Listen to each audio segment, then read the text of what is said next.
Marco. Marco. Uh-oh. Bad boys, bad boys. What you gonna do? What you gonna do when they come for you? So, my Instagram link. I'm trying to make an Instagram story to promote this live stream. And it's not working.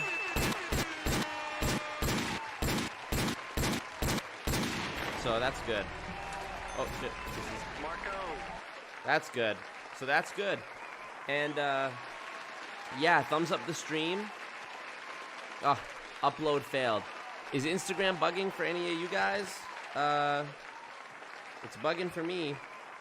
And that's the second time I've tried to post the Instagram story for my stream. And twice it's failed. Oh, now I refresh Instagram and it says, we're sorry, something went wrong. Okay, maybe my Instagram has been hacked. So my Instagram's broken. And it's all good. So we're here and there's no fear is what I want you guys to know, okay? Because as a cult, together as a cult, we will survive. Okay, Eliza says, I think IG is down. Okay, makes me feel a bit better, but still, I'm pissed because it's not working. Oh, and I have something else I want to show you real quick, y'all. Hold on one sec.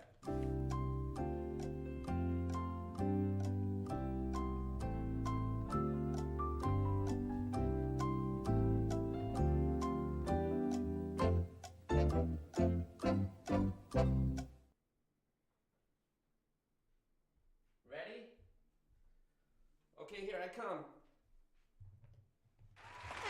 Uh-oh. What's he got on right there? Oh, no. Oh, I haven't... This one is... I got a size bigger than I normally wear because, you know I'm back in that gym and I'm getting big. So, don't be fooled. This is just a large shirt, okay? This is just a size bigger than I normally wear. So don't let the space in these sleeves fool you. I haven't washed this yet. It hasn't been in the dryer yet. But I mean, you already know my arms are huge, right? We don't need to question that. I'm rocking that new anti-MLM merch from alwaysmarcomerch.com.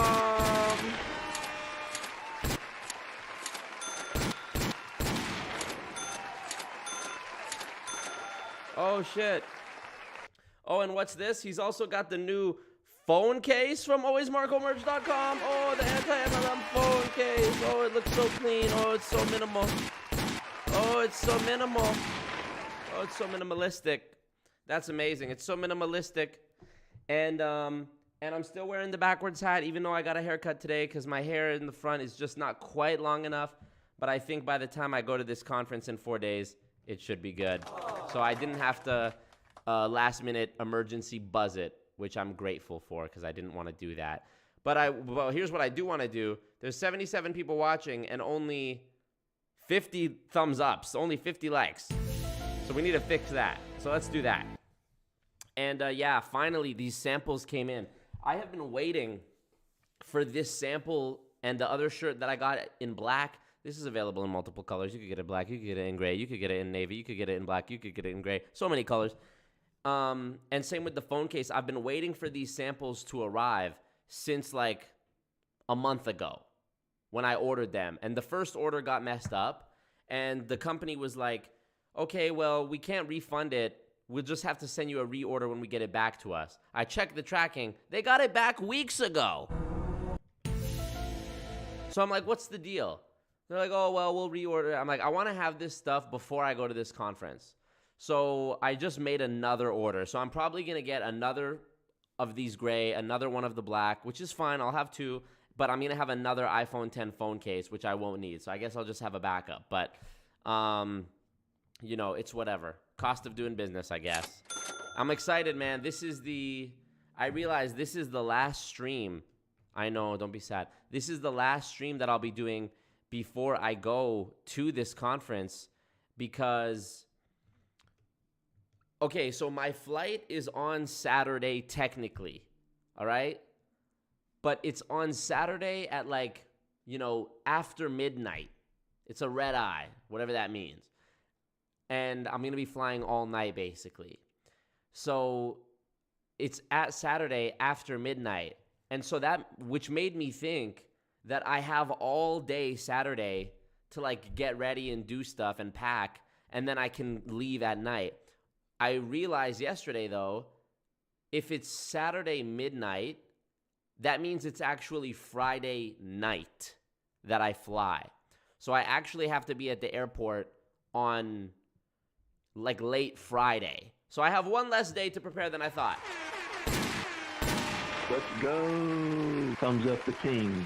So that's great, and I'm very happy about that, and a little bit more stressed than I was, hoping for. But hey, we're here. Is it an early stream? Oh, you mean on that day? So here's the thing. On that day, I will not be doing an early stream. Here's what I did for y'all, though, because I'm so sweet. I have made sure that there will be no lag in the content on the channel between now and the time I'm back from the conference on my birthday, March 15th. Wink, wink. If you want to drop me a birthday gift right now, you know what I'm saying? Streamlabs in the chat, pin comment, super chat, merch. This trip is going to be super expensive because I got to hire a videographer still, and he's charging me $600 US dollars, which is like 860 Canadian dollars, and it's ridiculous, and that's like very expensive, and the flight and the hotel, and so. But what I've done is I have scheduled a couple of community posts for next week. I have scheduled the next episode of Multi-Level Misery. Same as usual. It's going to come out on Sunday on Patreon and then on Monday publicly for everybody. Really good episode. Shout out to Kendra, who was the person who I interviewed last time. She was great. And really think that'll be a fun episode. She was in Arbonne, so that's a little teaser of what the next Multi-Level Misery is talking about. And because I won't be here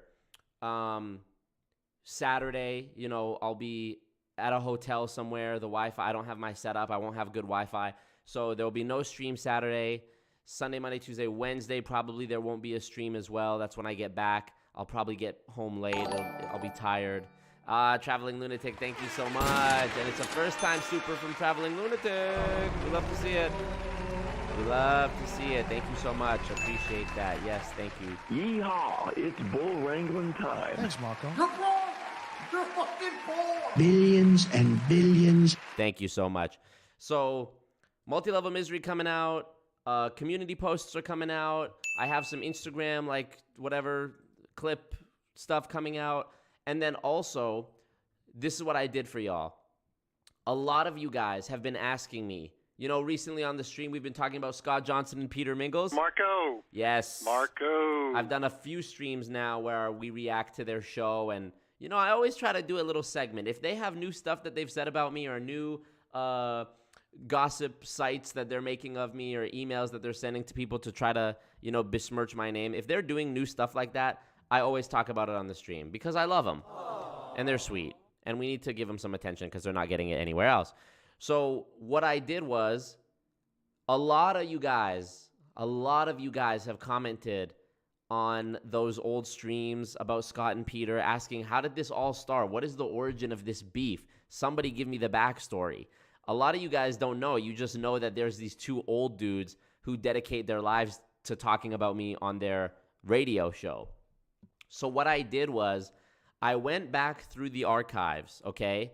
I found the original stream where I talk about Scott Johnson and Peter Mingles. And then I found the follow-up episode where I called Peter Mingles on the phone and wasted an hour of his time because he thought I was some MLM prospect that he was going to sell leads to and whatever. I went back, I made a thumbnail for it, I updated the title, I updated the description, I trimmed a little bit of the fat in the YouTube editor, and so this stream that was originally aired, I guess, in April 2021, so 2 years ago almost, I have, packaged it. It's still 3.5 hours almost, so still a live stream. So on Friday or Saturday, I haven't really decided. I'm trying to space it out. No, you know what? Maybe I'll do it on, I'll do it on Saturday. So on Saturday, I'm going to drop that so you guys can get the full background and the lore. the villain origin stories of Peter Mingles and Scott Johnson. Do you like me? So that's going to drop. Unfortunately, there's no live chat replay, and you guys will not be able to enjoy the live chat. It's just going to be like a long video, but it's this. It's a stream. It just happened 2 years ago. A lot of you guys didn't see it, and it will give you the full explanation of the lore and the history behind the first time Scott Johnson reached out to me to ask me to be on the show, his subsequent pestering me, our back and forth, and on. And it'll get you caught up to date. This is not a new beef, no, even Stevens. And what up to you guys, by the way? Let me shout out some of you guys here. Alex, Mr. There Is No Spoon, Frankie, Hannah, Lisa, Diana, Critter, Starla, Laura, Chasms, Meek, Lee, MP Real, Eliza, Alexandra, Gabby, Sammy, Manny, so many people, Jackson, so many people. So yeah, really excited for this conference. I finished I shouldn't say finished, okay? But I got my speech down to the point where I was ready to have like some other people look at it. And so far, I sent it to one person. And you will probably not be surprised to hear who that person was. That person was Robert Fitzpatrick. You know, me and my boy Robert, we text, okay? We text. We be texting. He has iMessage. So we be texting. I emailed it to Robert. Now, mind you,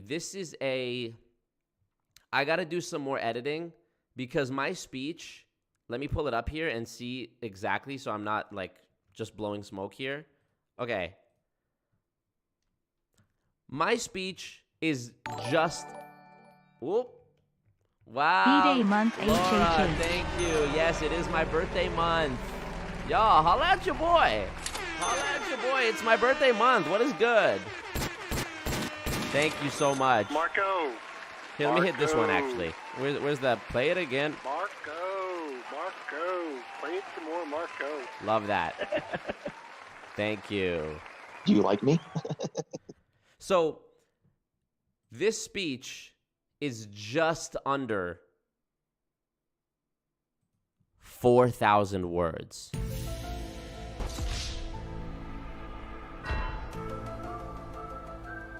Oh, wrong button with my Chris the Hobby Guy background. This speech is just under 4,000 words. And I Googled how long does it take to read 4,000 words, and it's like just under 15 minutes if I read fast. I think that means like not even reading out loud. So basically, I need to sacrifice some of this speech and kill some of it off in order to make it more digestible. But I think I am on to a good start. Hey, thank you, Savannah. What up? If you're coming from Savannah's stream, welcome. Thank you, Savannah. Thank you. Thumbs up the king. Thumbs up the thing. So we're just under 4,000 words on the speech. I need to shorten it, probably to closer to 3,000 words so that I don't, Oh, cool. It shows me a little pop-up now, like on Twitch, where it says when someone does a raid or a redirect. Savannah Marie and their viewers just joined. Say hello. Oh, that's sick. That's sicker. Thank you, Savannah. Bro, shout out to YouTube for doing that. Also, YouTube made another really good change recently, which was so surprising to me and many others. YouTube has walked back their profanity changes that they made in November, and now you're allowed to say fuck. As long as you don't say it within the first 8 seconds.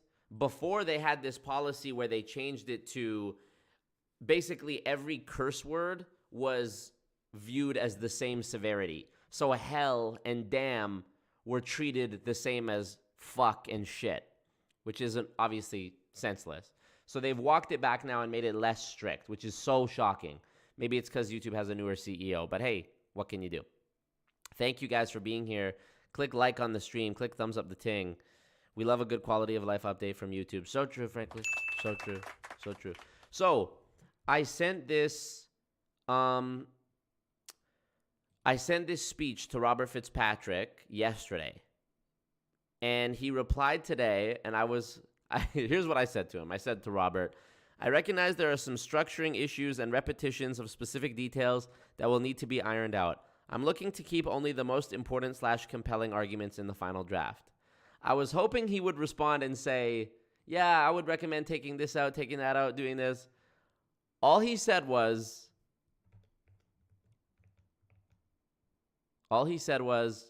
beautiful, Marco.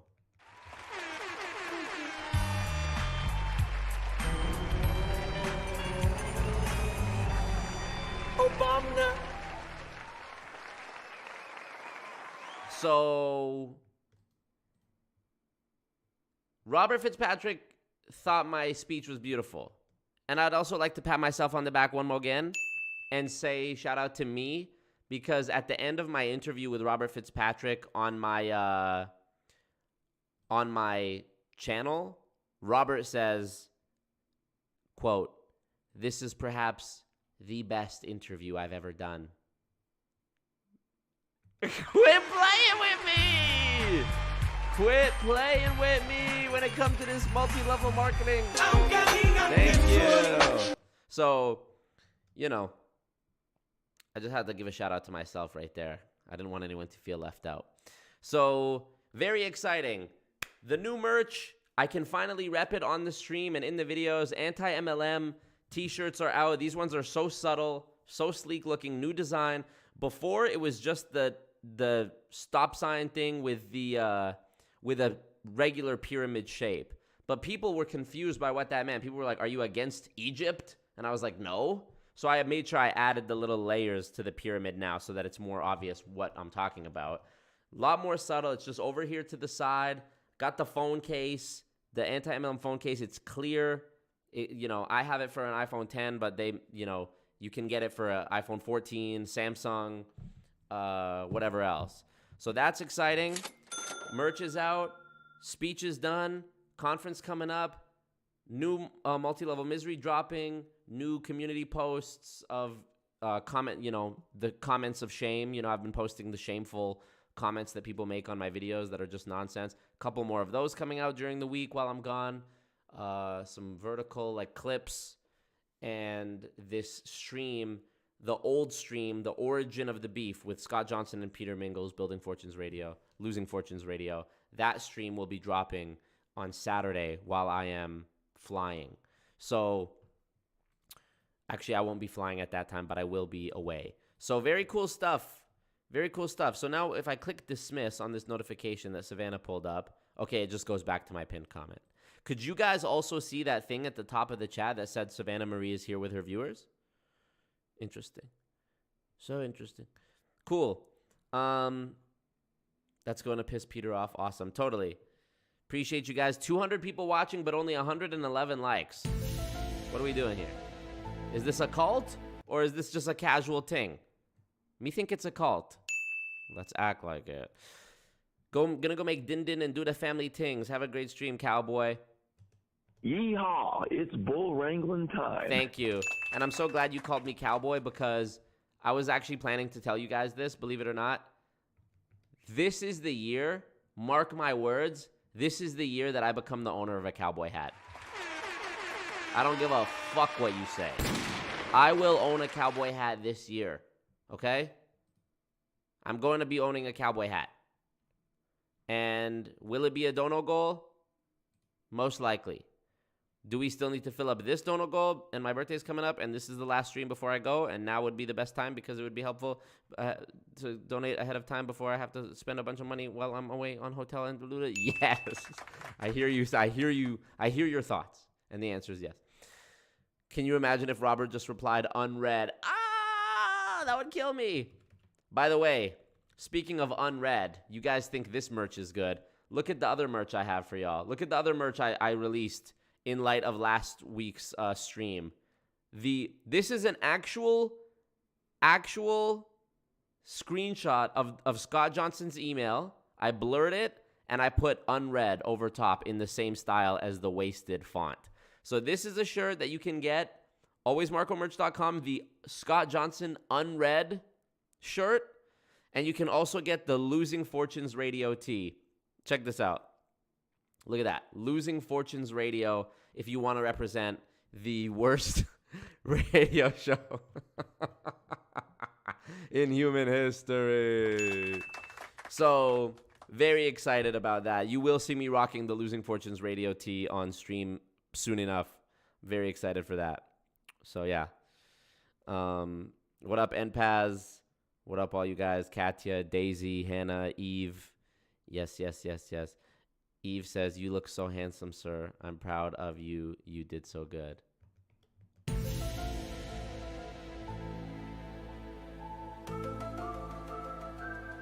Chill out. Chill out. Okay, I can't wear that around my town. Yeah. So, I be trolling on another level. A whole nother level. You live in Alberta and you don't have a cowboy hat? I know, I need one. I'm going to go to Calgary Stampede this year. Trust me. But not unless everybody clicks thumbs up on the stream. Thumbs up the team. Thumbs up the stream, y'all. It's free to do. It's free to click like. It helps a lot. And it helps a lot, and it's free. So those are so many reasons. I just gave you 4 reasons. Yeah, that's only like half of y'all. What up, Daniela? What else did I have? Okay, so speaking of Bill Keep and the unread, you know, him telling Scott Johnson he didn't read his email.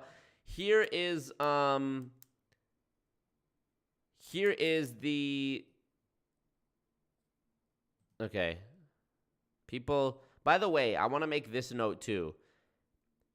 When you guys join the Discord, it's some people I notice have been trying to join the Discord and they don't know how to access the different channels right away, and then they leave before they have a chance to figure it out. If you had just a little bit of patience, you would see that when you join the Discord, it takes you to a page with a list of rules, and it says, click the green check mark to access the server. Once you click that green checkmark reaction emoji, you automatically get access to all the rest of the channels. This is just a security feature to make sure we don't have like bots joining and stuff. So many people seem to miss this. So if you're having trouble joining the Discord, that's why. It's because you didn't click the green checkmark thingy, and that's it. So read. A disco ball cowboy hat like Beyonce. That would be sick. Bro hates triangles so much. Hilarious. What up, Jimmy Moon? What up, Tretino? What up, Miss Casual Viewer? So yes, do that. The other thing is, I want to clarify something about Bill Keep's. Okay, here's the thing. I hope y'all are listening. So I know some people are not supporting the conference. On the last stream, maybe 2 streams ago, I read this, okay?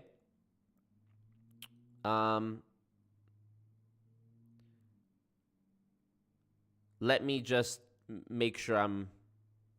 Okay, here we go. So, on a stream recently, I read an email exchange that I had with Bill. He gave me permission to read this on my stream. What I read was the following. I read this out. I said, quote, Bill recognizes anti-MLM activists will have their differences, make mistakes, and when that happens, hopefully make amends.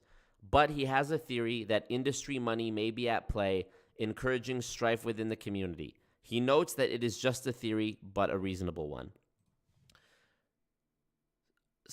I guess maybe I knew the more context because I had been talking to him before.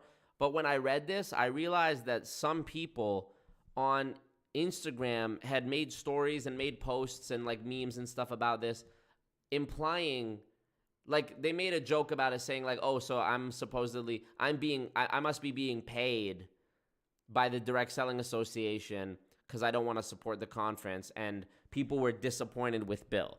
So Bill asked me to make a correction and provide some more explanation. I know that what Bill meant was not that he thinks, obviously he doesn't think that some of us are being paid by the Direct Selling Association to cause problems with other people. What he was trying to say was, and I guess this wasn't clear in the email I read, what he was trying to say was, industry, you know what? Let me just read what he wrote.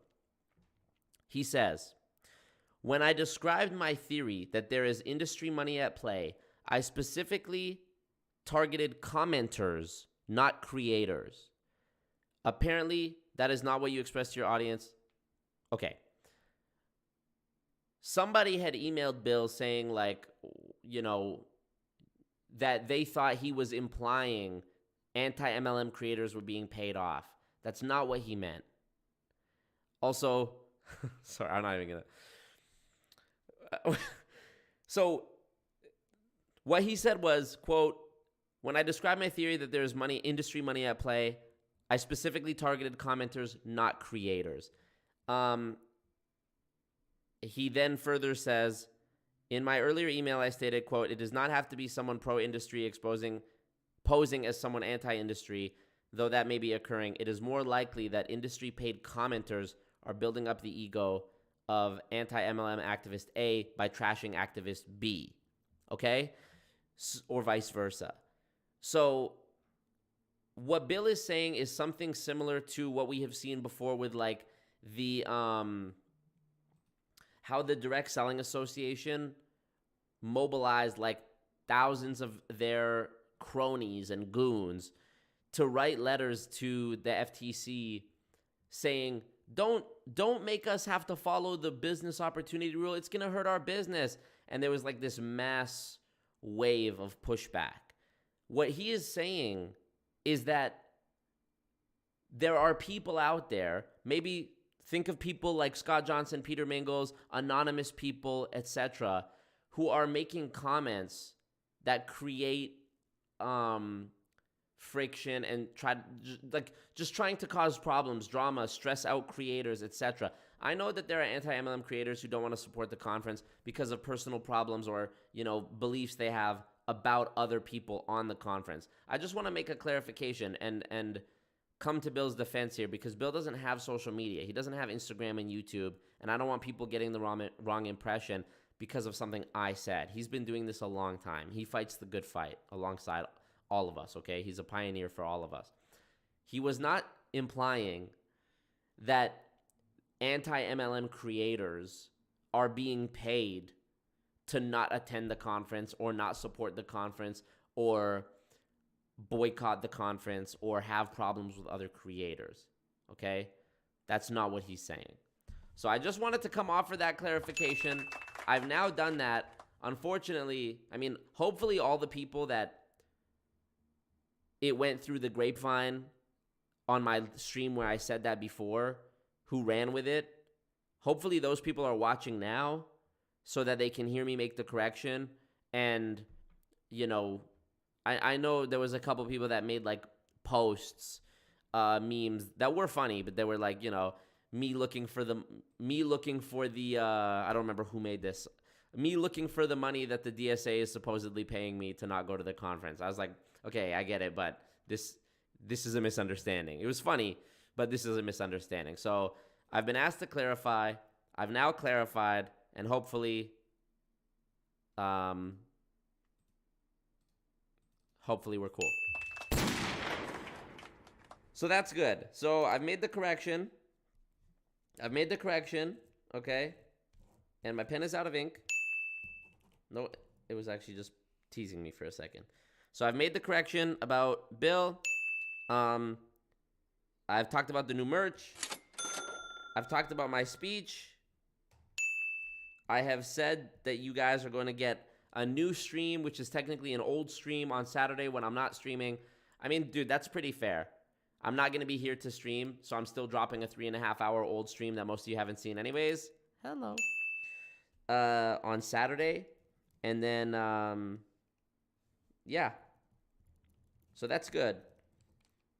And if you want the new Multi-Level Misery episode early, of course, Patreon, you can sign up for as little as $1. And you know what I always forget to talk about? With my Patreon, you can sign up for the entire year up front and get like I think it's 10 or 15% discount on the overall price. So if you were thinking of paying $10 a month, that would be $120 for the whole year. I think you can sign up for the whole year up front and then just pay $100 for the whole year. So save $20 and then you're good for a whole year of early access and, you know, exclusive posts and whatever. So I think that's pretty sick. So I just wanted to mention that. And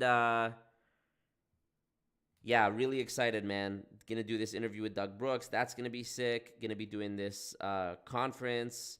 And then when I come back, I am gonna start, obviously I'm gonna finish my Primerica video, put that out. I've been working on that since January.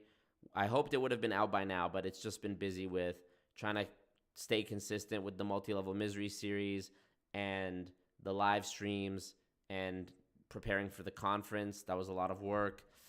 And if it weren't for the conference, I would have already probably had it done because I would have been working on that and not my speech and my interview and whatever. So yeah, that's good. We're getting on top of things. It will be out in April sometime, and it's going to be worth the wait. I promise you that. And once I finish that, the next thing that I'm going to be working on is trying to put together some sort of pitch for first-year university business students, present it to the faculty and say, hey, this is what multi-level marketing is. Here's why it's important for your students to know it. They're the most at-risk people, et cetera, et cetera, et cetera. We don't want them getting poached by MLMs to leave the school. It hurts your business. We want them to stay here and keep giving you money, and on and on and on. Will you hire me to do a talk, explain, prepare people so that they don't get duped by these schemes? And of course, doing that for 12th grade, high school graduating classes as well. I think it will be very important for me to go to high schools and talk to the students. I want to say kids, but like they're 17, 18, they're almost adults. Talk to the students about multi-level marketing. My best friend from high school, a year after high school, was recruited by World Financial Group and brought me to a meeting, and that was how our friendship was ruined. Because I told him, hey man, I've looked this company up. I think it's a pyramid scheme. And he said, he was already indoctrinated. He said, that's what everyone told me you'd say. You're just like everyone else. You don't believe in me, da-da-da-da. And that was the end of my friendship with my best friend of 4 years. So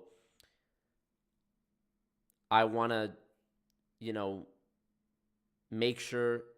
do my part to make sure that doesn't happen to other people. I want to go to high schools and say, hey, you guys are here. Look next to you. You're sitting with your best friend. This could, you're going to get propositioned with this scam. And it's not going to be some shady person on the internet. It's not going to be some, dude in the corner of the club like, hey, you want to try this thing? It is going to be a person you trust with a smiling face presenting you an amazing opportunity, and you need to be cautious. So I think there's a huge need for it. I do have some apprehension because I know that regardless of your age or your level of education, you can be sucked in. I had, my old science teacher from that same school, I found out in the past few years was in an MLM called Rodden and Fields, which is essential oils and shit like that, I'm pretty sure. But she was a teacher, a science teacher, and is promoting an MLM on Facebook. So I hope that it's really going to come down to me talking to the right people at the school. Because if I talk to the principal and the principal is 8,000 years old, they might go, oh, Amway, that's all good. My mom sold Amway and my mom sold Mary Kay. There's nothing wrong with that. You don't know what you're talking about. Get out of here.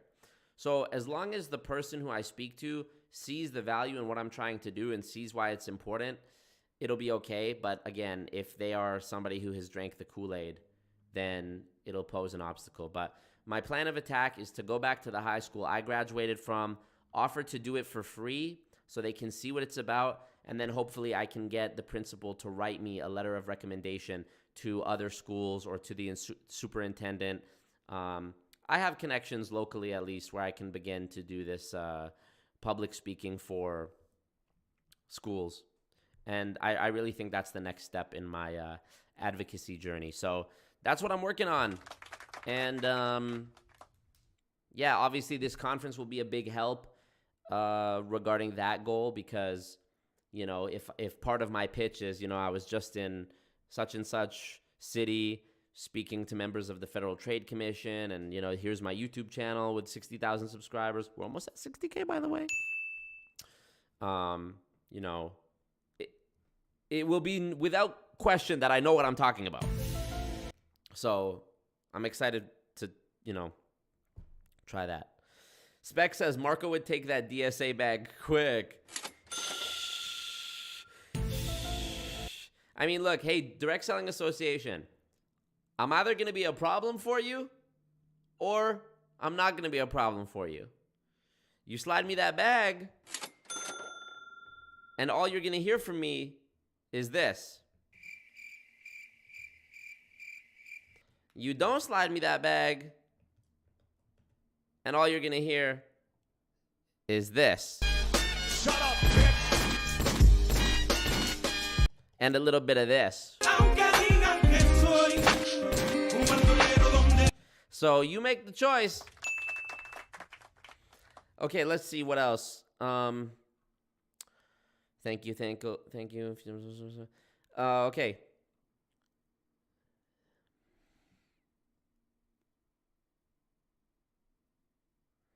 Share the common sense of what MLM actually is, says Danielle.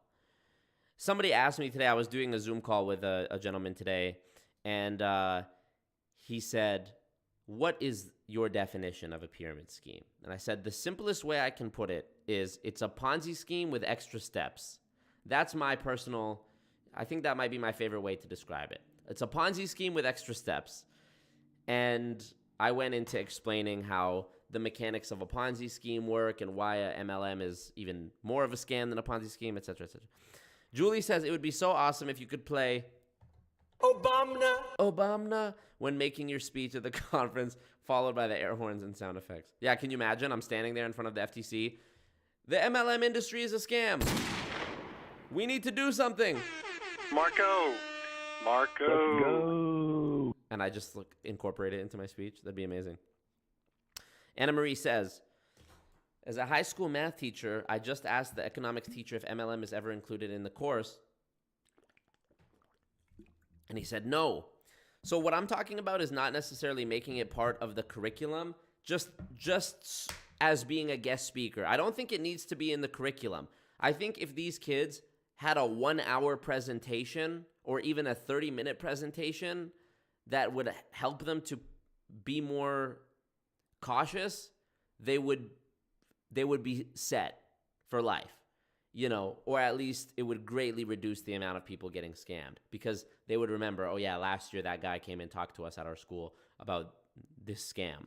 So yeah, I'm glad. It seems most of you guys think that that's a good idea, so I appreciate that. And thumbs up the stream. Thumbs up the king. Even Steven says, I was recruited at my college. Danny says, I was recruited at 19. Yep. Yeah, totally.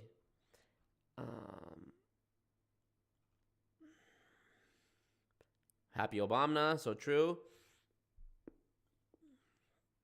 You know, something that I find really interesting, as I was writing this speech, I was doing more research, of course, to make sure I had all my numbers and statistics cited correctly. And, you know, Bernie Madoff, this is a guy who ran a Ponzi scheme, $64 billion. And it took him 30 years to accumulate that much. The Direct Selling Association on their website says that they have a yearly revenue. They bring in yearly, let me see here, $186.9 billion annually. Now, most of the Direct Selling Association are, like, most of it is made up of MLM companies, not direct selling companies. There's no direct selling happening here. This is not direct selling. This industry is MLM. $186.9 billion annually. So every single year, I mean, let me actually calculate this. 189 divided by 64. So basically 3x, 2.9. So Bernie Madoff, a guy who is widely regarded as the most notorious financial criminal of all time, Multiple movies have been made about him. Robert De Niro played him in the movie The Wizard of Lies. You know, it was a huge story. 64 billion, and it took him 30 years to get to that number. Meanwhile, MLM, 186 billion every year. And mind you, we know the statistics around the loss rates. We know it's a 99.6% annual loss rate in every MLM.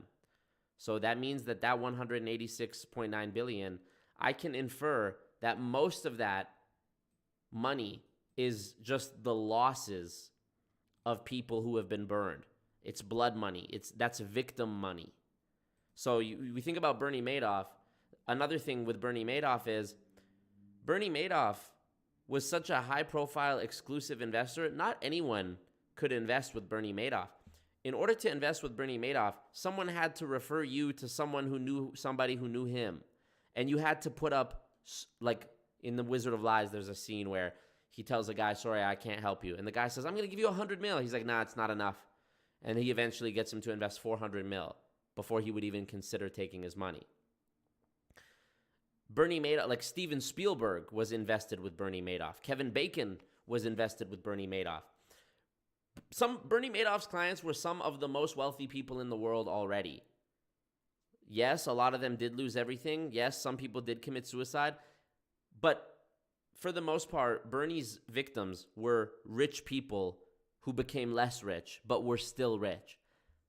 I can be, I'm a little less sympathetic to rich people getting burned and then still being rich than I am towards MLM, who will literally try to get a single mom or an immigrant who doesn't like have many opportunities or some kid who just got out of high school. Like the victims of MLM are such low-hanging fruit, vulnerable people. I don't know. The point I'm trying to make here is it's so much worse than Bernie Madoff. And these companies have been around, 79, 89, 99, 09, 19, over 40 years in their current form. You know, the Amway rules were put in place in 1979, okay? It's before a lot of us were even born. And they were around before that even. So think about that. Bernie Madoff, $64 billion, this huge Ponzi scheme, biggest Ponzi scheme in history. It's not the biggest Ponzi scheme in history. Multi-level marketing is the biggest Ponzi scheme in history. And it's overwhelming to think about. It is such a impossibly huge pill to swallow that this industry is so big, that this scam is so big. It's just unfathomable at this point in time, and it's going to be baby steps, and I think it's going to be a long time before we can see permanent change. But yeah, definitely read the book Ponzinomics, man. If you want to learn about this stuff, read Ponzinomics. Okay, let's see. Thank you, Pat, for the dono on Super Chat. She says, "Can I get an Obama?" Of course you can. Obama. Excuse me. Obama, great guy. One of the best, frankly. Thumbs up the stream, too, by the way, y'all. Thumbs up the king. Imagine Marco brings the stream deck to the conference. Rachel Rowe says, I'm a teacher. I would be willing to travel and teach kids about MLMs. I'd love that, man. We need the kind of advocacy here for students. Utah is the headquarters for so many MLMs. So true. So true. Yeah, getting it into the curriculum would take years anyways, says Kara or Kara. Thank you. I wish I had learned about MLM in my economics class in high school. I've nearly been suckered into joining a few different ones. Thankfully, I came across this community in time. Oh, that's good. Aww. Good to hear that, dither. Guest speaker for anti-MLM is totally cool too. I think even better actually. Yeah. I mean, make it a fun 1 hour presentation. How many days in a row are we going to learn about MLMs? I think that's all it needs. That's all it needs. And like, I really think from a business perspective, the schools would want to pay for this. Like schools flying me places and paying me for my time to do public speaking. I think there is enough public awareness around it now that some schools would consider doing this, because like high schools and I guess universities are politically motivated. But high schools generally, I don't think are, you know. I don't think the MLMs reach into the city council of, you know, high school curriculums. At least I would hope not.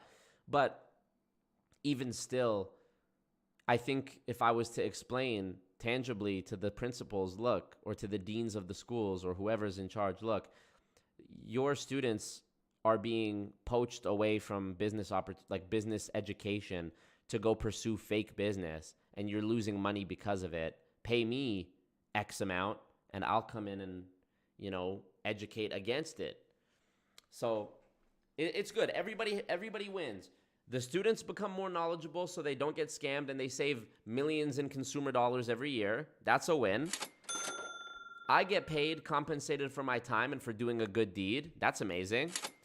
And the school effectually saves money because their students are not going to be dropping out to go sling lotions and potions. So it's good for everybody. Helps the economy, hurts nobody. You know that video of Joe Biden? He's like, so stupid. I literally am a kid. Boost the economy, hurts nobody. I literally am a kid who's just been raised on the internet, and every time I say something, I think of like a meme or a, you know, pop culture moment. Here, this is it. Guess what? Grows the economy. Benefits everybody. Hurts nobody. Ah! Guess what? Grows the economy. Grows the economy. It grows the economy. I'm sorry, I still love this one. This is still my favorite one right here. This is still my favorite one. How would you say your mental focus is? Oh, it's focused. I haven't, look, I have trouble even saying to myself my own head the number of years. I no more think of myself as being as old as I am than fly. What's it mean? What does it mean, Joe? Try again. I mean, it's just not, I haven't observed anything in terms of, there's not things I don't do now that I did before, whether it's physical or mental or anything. Okay, so making it up. And that's good. Made it up. NPAS says, I just finished catching up on 2x speed. Now it sounds like you're speaking in slow motion. Totally. Let's see what y'all saying. Is Marco bringing back the slick hair? No, this is a hat. I went on dates with a guy who, on date 3, slipped Amway energy drinks into my fridge. Okay, when I read on date 3, he slipped, I thought you were going to say, like, drugs. But this is just as bad, maybe. Slipped Amway energy drinks in my fridge that I found the next day. Wow. The most... In his mind, he's like, this is what'll get her. This is what... She'll sleep with me if I give her some of this fruit juice.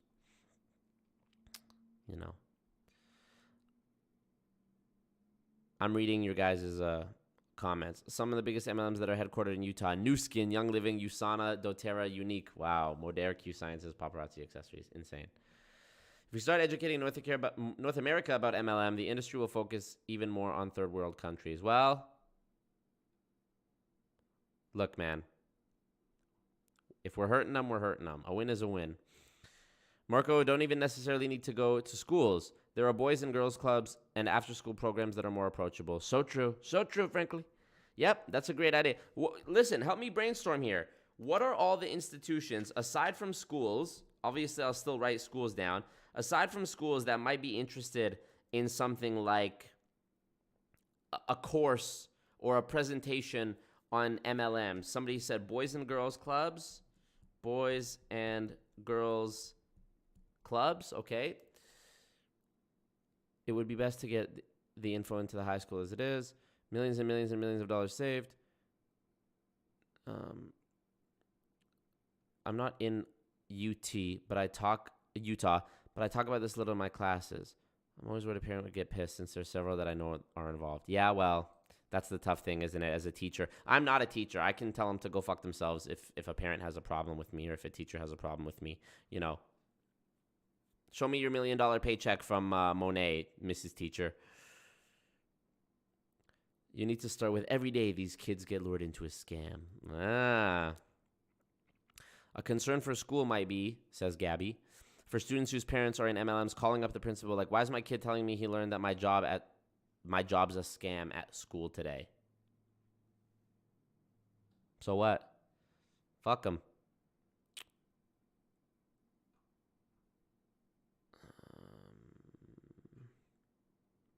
Elderly homes. Yeah, that's true. Yep. Well, actually, you know what? If they're in an old folks' home, probably they're not at risk, because old people who still live like on their own maybe are at risk. But in an old folks' home, I don't think. Miss Casual Viewer likes my Trump impression. Thank you. 4-H and business, future business leaders of America. What's 4-H? 4-H. 4-H Canada. Nonprofit. Youth organization. Okay. 4-H. Sounds good. The mosque. Stay on Dean. Don't join pyramid scheme. So true. So true.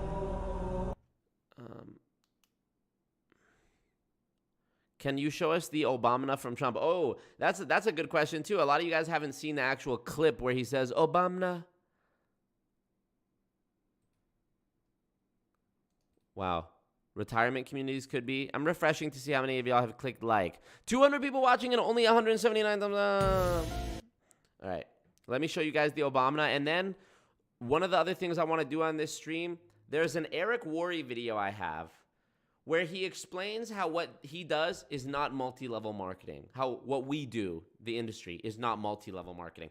Haven't watched it yet. I'm so excited to see how he explains this one away. But first, Trump, Obama. So this is it. This is the original. Here we go. If Ted doesn't win, your Second Amendment's going to be in trouble. Obama.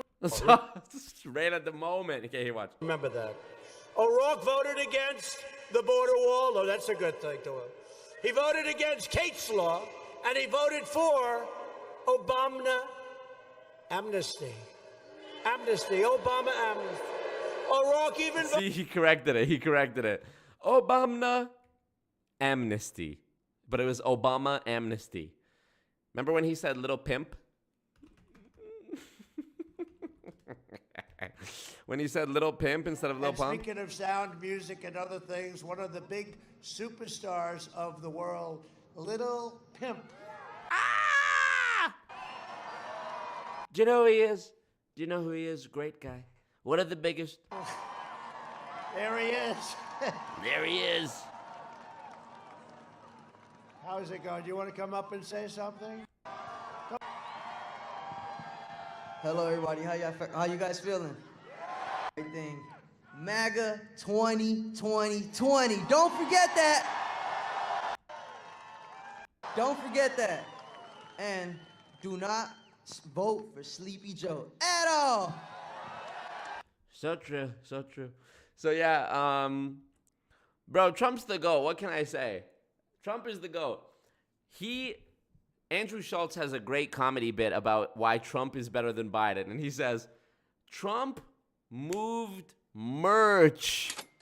I have never seen we did it, Joe. Merchandise. That MAGA hat, Andrew Schultz was like, that MAGA hat was white people's teardrop tattoo. That MAGA hat was a fucking statement. You know, can you imagine how much money Trump made off MAGA hats? Goddamn, I wanted to get a MAGA hat. All I have is this. All I have is this button. I have this Trump button. Trump Make America Great Again button. This was part of my cousin's Trump Halloween costume a few years ago. And I was like, I saw it at his house one time and I was like, I'm taking this. So, but I mean, yeah, Biden, where's the merch, bro? Where's the merch, Biden? You ain't moving shit. That boy Trump gonna come back 2024 for a baggy poo. He's gonna come back. He's gonna come back. Let's see. I heard that he stands Chief Keef big time. Hilarious. 2020. My favorite year. The best year, frankly. The Cult of Trump, written by Steve Hassan. I haven't read that one, but I'm in that cult for sure. Retirement-assisted communities are at risk because they can be approached by church members and family. So true. Okay, retirement communities. Retirement community. Excuse me.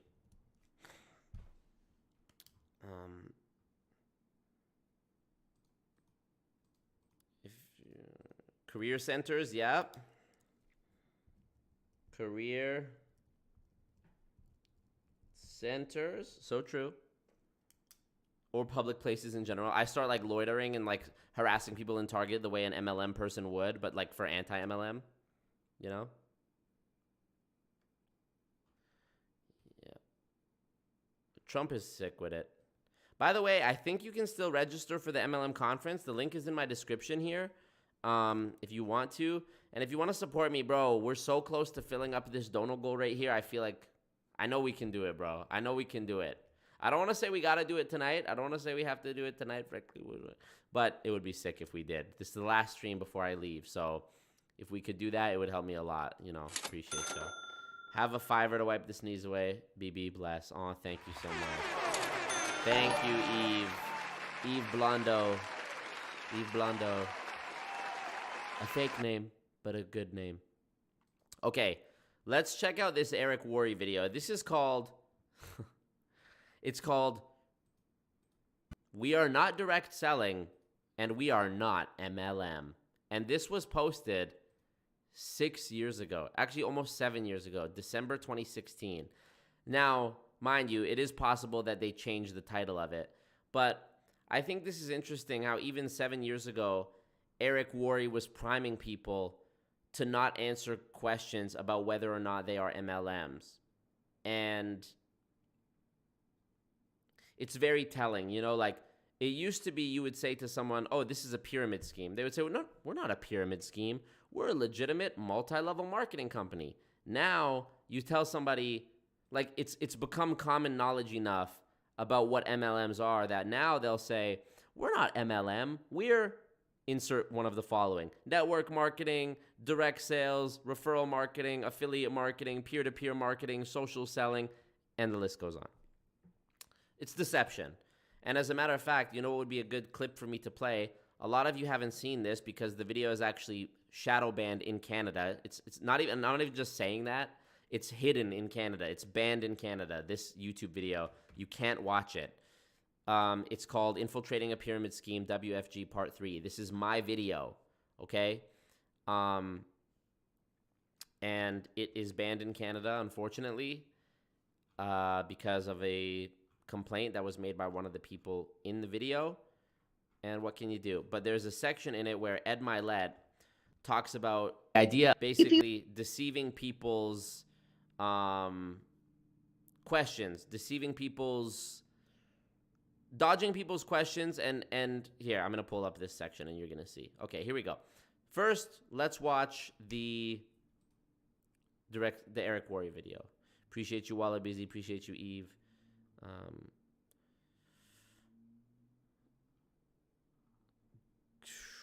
Use a VPN. Yeah, you could use a VPN if you're in Canada. I'm in Utah, and it's true. I almost got myself involved in a lot of these scams. I remember going to so many weird parties. One friend my mom had was always running them. Insane. Okay, here we go. Actually, my dad, so this is a sad story. My dad's best friend from back in the early days when he used to do martial arts, my dad's best friend, his wife, was always doing some sort of pyramid scheme, MLM chasing. When I was a kid, I remember seeing bottles of Vima in my garage and in my kitchen. I never drank it once, but I remember my dad had it and would I remember he was trying to share the drink with, I seen him try to share it one time with some guests that came over, and I never knew where it came from. When I got older, I put it together that this woman, the wife of my dad's friend, was the one who sold it to him, and he was just trying to support her. Now, a few years later, when I was like 18 years old, I was working for my dad at his business, and him and the wife of his friend took me next door to the Starbucks one day so that she could talk to me about this credit card that she was selling, and it was Lioness. And if you know about Lioness, it's a pyramid scheme. It was on Dragon's Den, and there's a famous Dragon's Den clip where all of the dragons absolutely tear this guy up for trying to pitch them a multi-level marketing company. And looking back, I realized she was probably the one who sold my dad the Vima, because here she was with Lioness. And so yeah, actually, my friend from high school pitching me World Financial Group wasn't actually my first brush with MLM. My very first brush with MLM was Lioness. But at that time, I didn't know what it was. And you know what's funny? Even at 18, when I didn't know anything about MLM, I remember asking this woman, I was like, okay, so explain it to me. Like, how do I make money? And she said, you know, you get 3 people. And then she was like, and I was like, okay, and how do they get money? And she like, even as I was asking her simple questions, she was like stumbling over her words, going like, oh no, wait. And my dad, I remember sitting there chuckling, and I was like, I'm not fucking signing up for this shit. So, but yeah. There's no new Building Fortunes radio episode. They do it on Saturdays, so we're going to have to wait, unfortunately, until I come back on Wednesday to react to, or actually maybe even Friday, to react to what they said on Saturday. So, dodging questions and making it up, so true. Thank you, Dylan. I appreciate that. Marco's dad is the master of the Taekwondo beatdown. Super famous. So true. Okay. Check it out. This is called We Are Not Direct Selling, and we are not MLM. There's people. Welcome to Network Marketing Pro. My name is Eric Worre, and today I want to answer one question once and for all. What is it that we call what we do? There's people who say that we are MLM, multi-level marketing. There's people that say that what we do is direct selling. A lot of people talk about that. Direct to consumer, affiliate marketing. Who goes there? Strawberries. We're not MLM. We're Ponzi schemes with extra steps. Hold on. It disappeared for me. Show me. Show me, God. Show me! Let's see. It's not popping up. I love it. I love when it doesn't work the way I want it to. I love it so much. It's so great. Okay, hold on. I gotta go open up the donation now on Streamlabs because I missed it because I'm an idiot. Here we go. Tipping, tip history. Thank you, Strawberries. Really appreciate that. Very sweet. She said, was Strawberries who I talked to on Discord?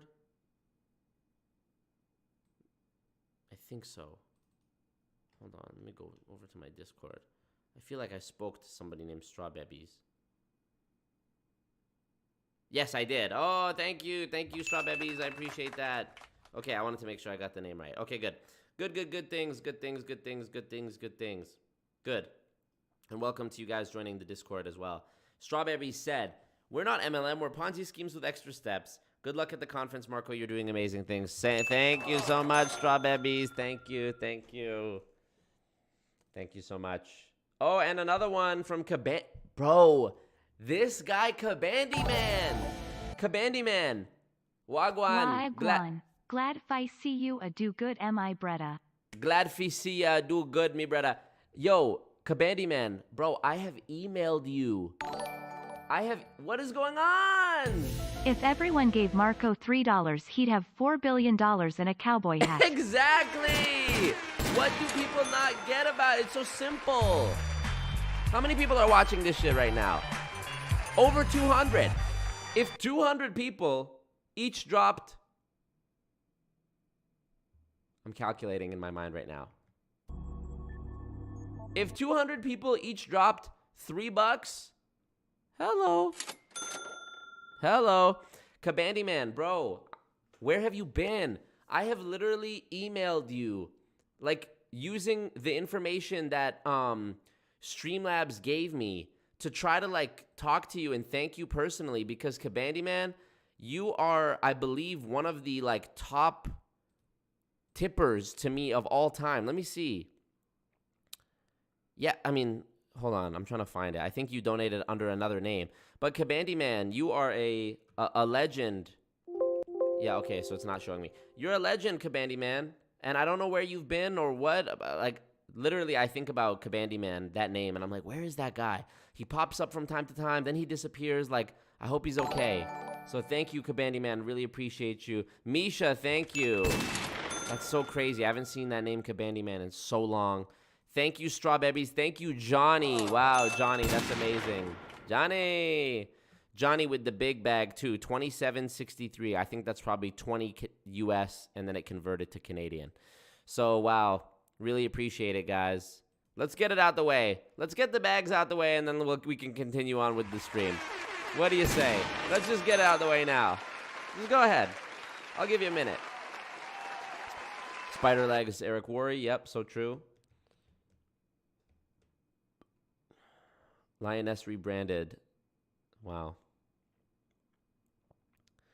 Bows to Kabandi Man, so true.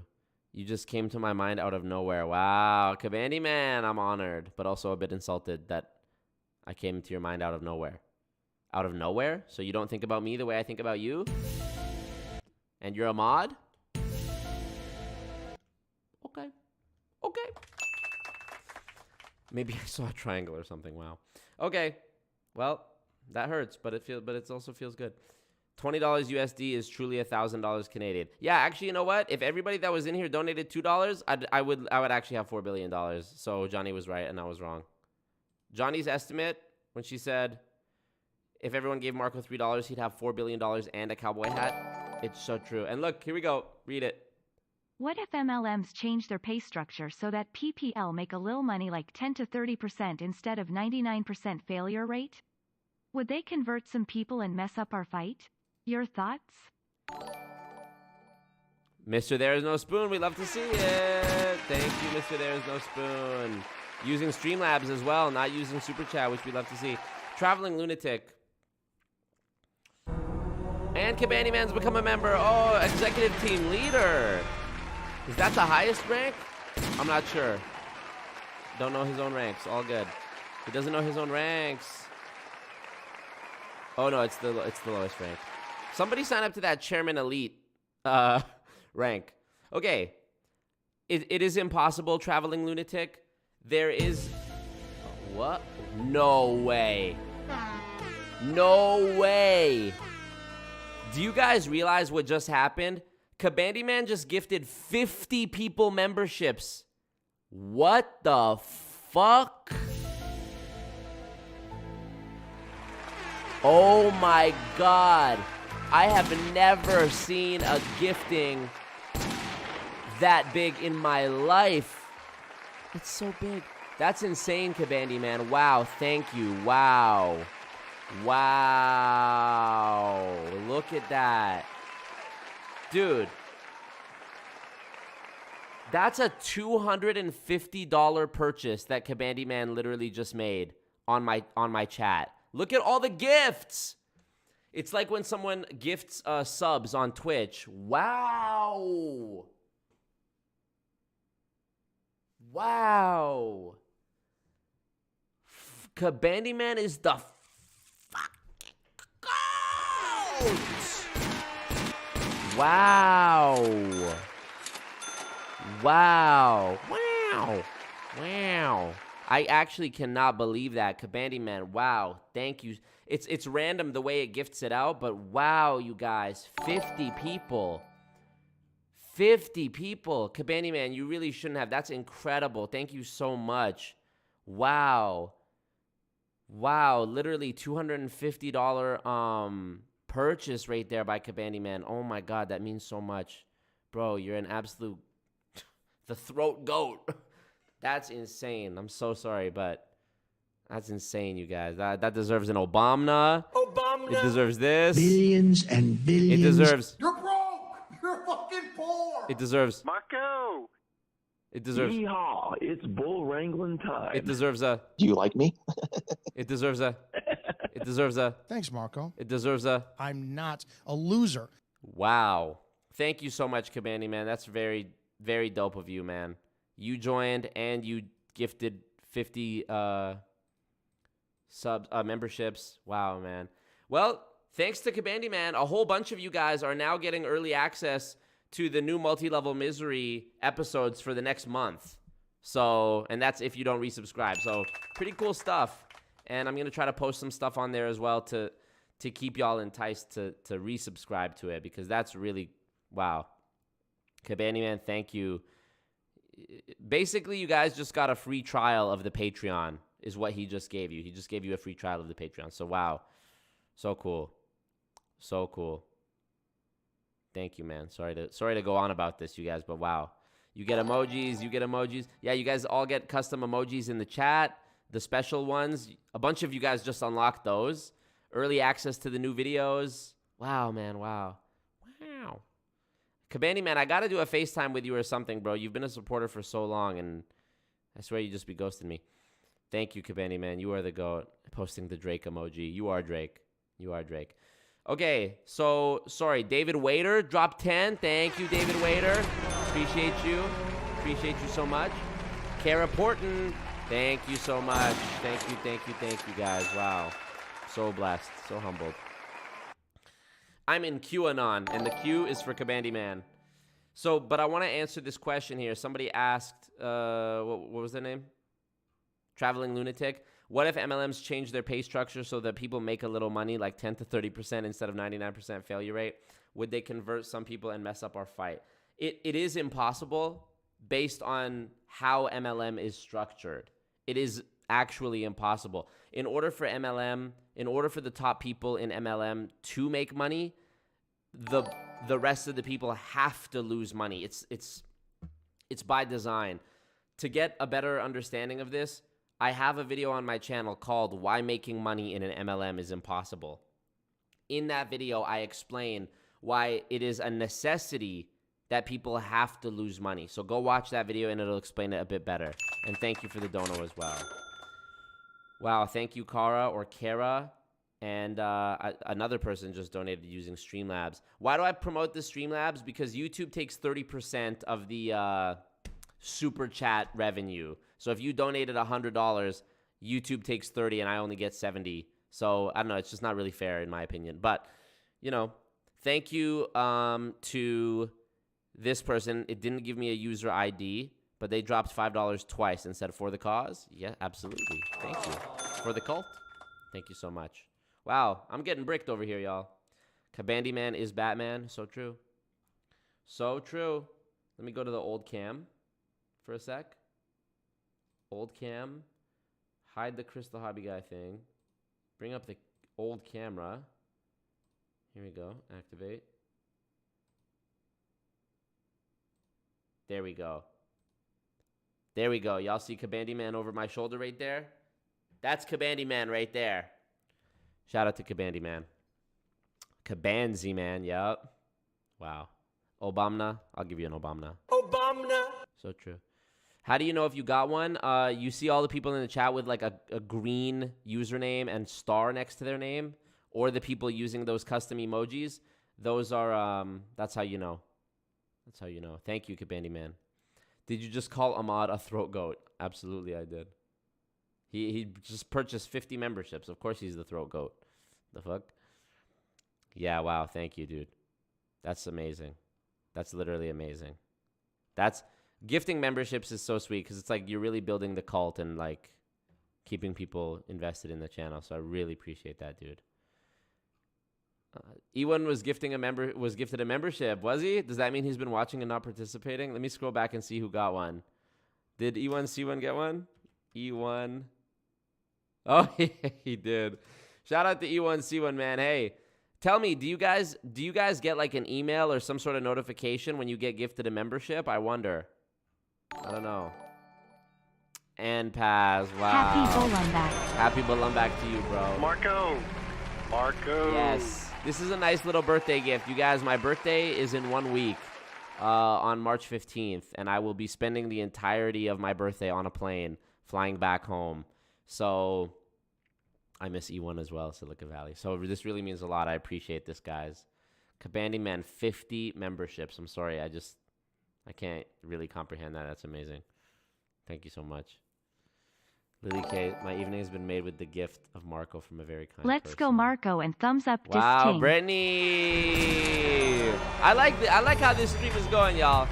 Let's keep it going. Let's keep this. I like this energy. I like this energy, man. Wow, that made my day. All this support is making my day. Jimmy Moon dropped the 2 5s. Thank you, Jimmy Moon. Appreciate you for telling me that.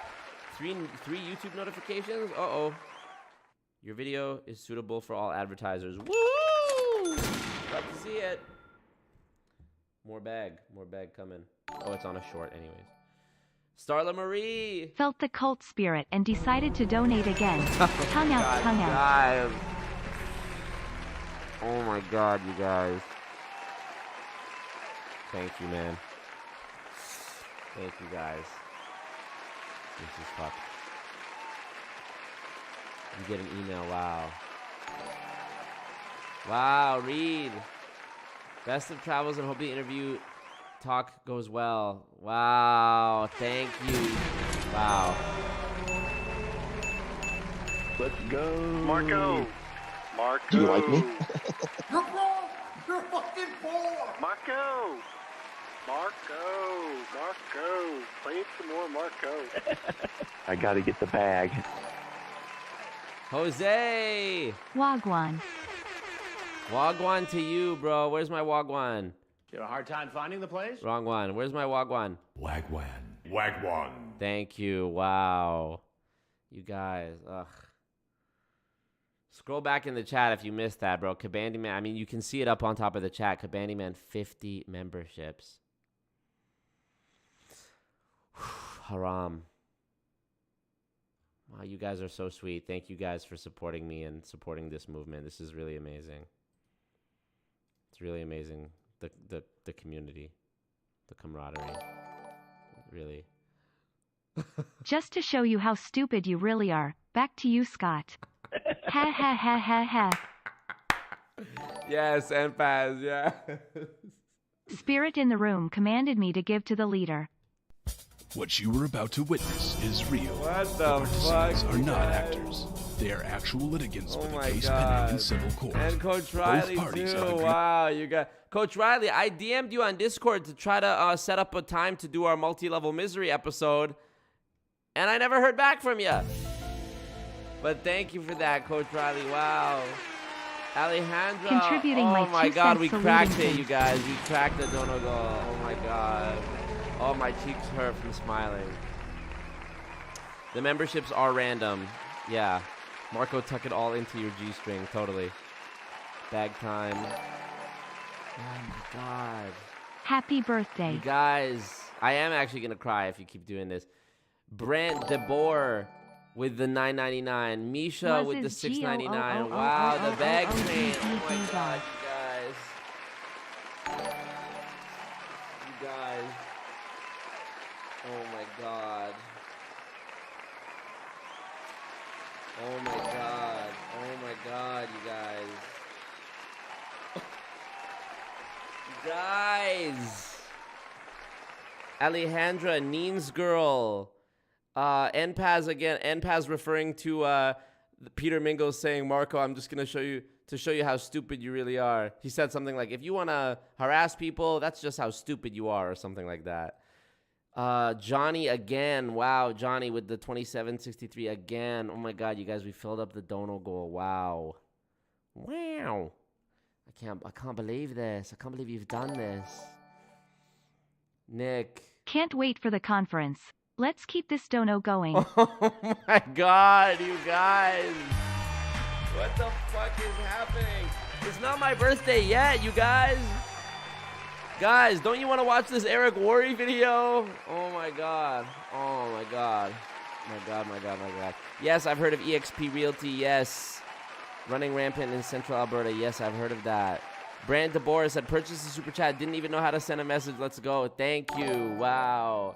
Lily Key again. Oh my God, Lily. Wow.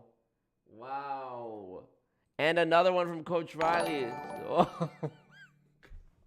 So what we fighting with money now? What the fuck, you guys? Stop this madness, bro. You said if we all gave $3. Yes, that's so true. Oh my God. Talk about building fortunes. Get yourself a little birthday snacky poo on the plane. Silicon Valley, oh my God, you guys. Stop this.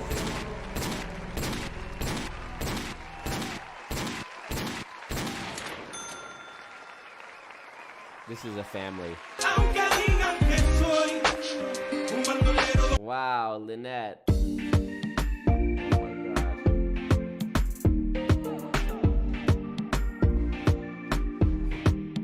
This is how I'm feeling right now. This is how I'm feeling right now. This is what's going on right here on this stream. This is what's going on. This is a cult. This is a cult. I don't care what you say. This is a cult, and this is how we do things over here. I was tricked into joining Party Light Candles back in the mid-90s. Support the leader I'm of the glad cult. you are exposing these MLM leeches like they deserve. Thanks for everything, smiley face. Wow, you guys. Oh my gosh. You guys are really something else. You guys are really something else. Thank you, NPAZ. NPAZ says you need it for your travels. Embrace it. Happy fucking birthday, Marco. You guys, it's my birthday next week. Thank you, man. Upgrade the plane ticket. No. My birthday was great, so here's a small bag for yours.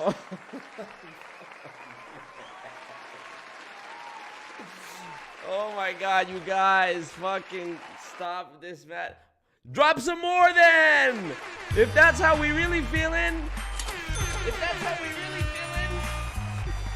Okay, at this point, fuck it. At this point, forget about it. At this point, just do it. Billions and billions. Wow. I will run out of money to prove my point, wanksta. Wow. Peter is screaming right now. Yeah, Peter and Scott. Marco's YouTube channel is going down the drain. His YouTube channel is failing, and he's going to be working at Home Depot in 6 months or whatever they said. Wow, Sonia, thank you. You guys, this is fucked. You like the Jesse Lee Ward in the background there? Eve, imagine having a stream more profitable. Most MLM careers. Wow, tonight's stream has definitely made more money than Scott Johnson's entire MLM career. Actually, as a matter of fact, he lost like $500,000, so that is actually true. Wow, you guys, fuck. The stream just turned into something else, right? His followers are just as stupid as he is. In quotes, yes, NPAZ, totally. Wow. Misha, thank you again. I'm sure I missed some. Business class. No, we're not doing business class. Somebody asked, where am I flying to? What is this conference about? The conference, I can't tell you where it is, but it is in another country, and it is a conference where I am speaking in front of lawyers, lawmakers, members of the FTC, etc., and I will be doing about a 15-minute speech talking about multi-level marketing, the dangers of it, etc., etc. This is my favorite channel. Wow. Thank you for everything you do. Wow. Your favorite channel? Guys, look at the chat up there. Yo, get the bag, G. Thank you, Comics Bay. Thank you, Shifter Art. You guys are ridiculous, man. Wow, my God. Oh my God, Brittany. Upgrade that plane ticket, baby. You guys, I can't do this. I cannot do this. Oh my goodness. Oh my goodness. From your friends at Primerica. We love you, Marco. Oh,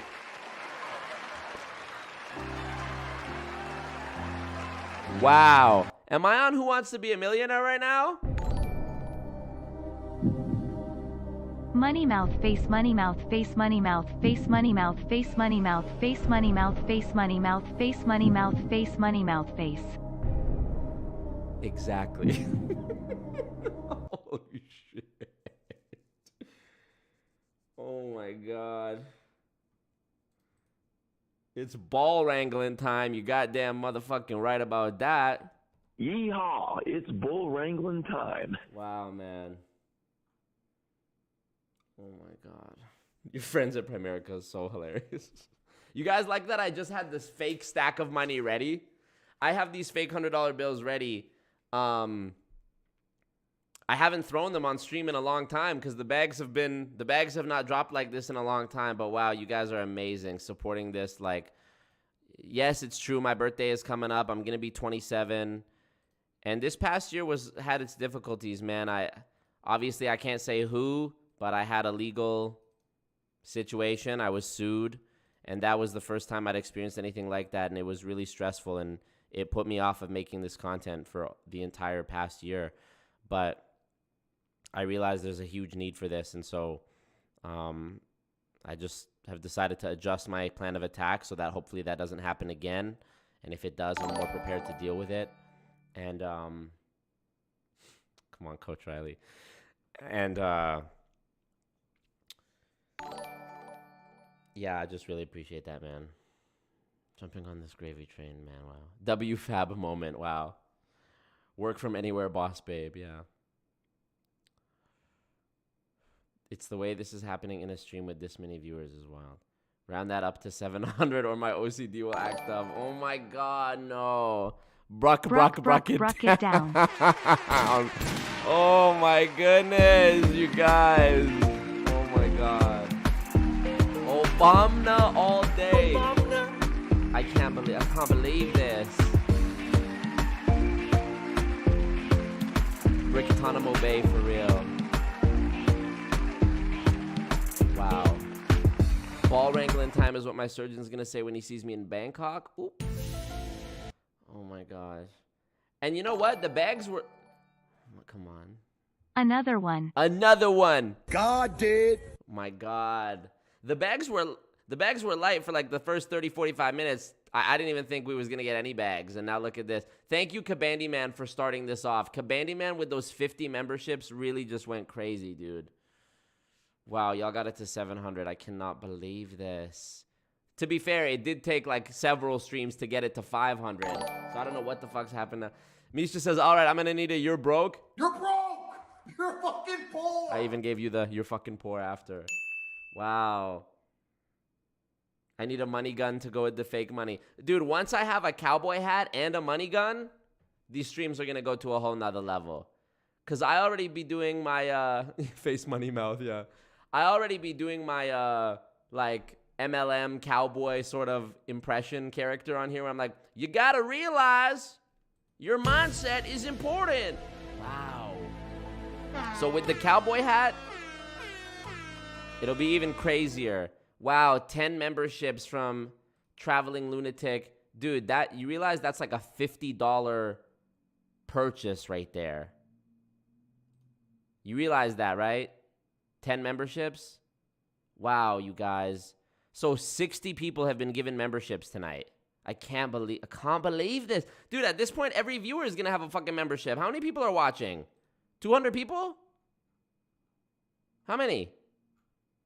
238. Oh, shit. Well, thumbs up the stream. Thumbs up the team. That's free to do. You can support for free. Wow, it is literally Christmas. You guys make a song using the Obama soundbite. The Donald Trump, I'm going to come. I need to add that Donald Trump, I'm going to come sound effect. In case you guys don't know what I'm talking about here. This might sound weird, but... Trump. No, stop this. No. Do you like me? Face with peeking Do you eye. like me? Yes, I do like you, NPAZ. Do you like me? Here. Do not come. Do not come. I'm gonna come.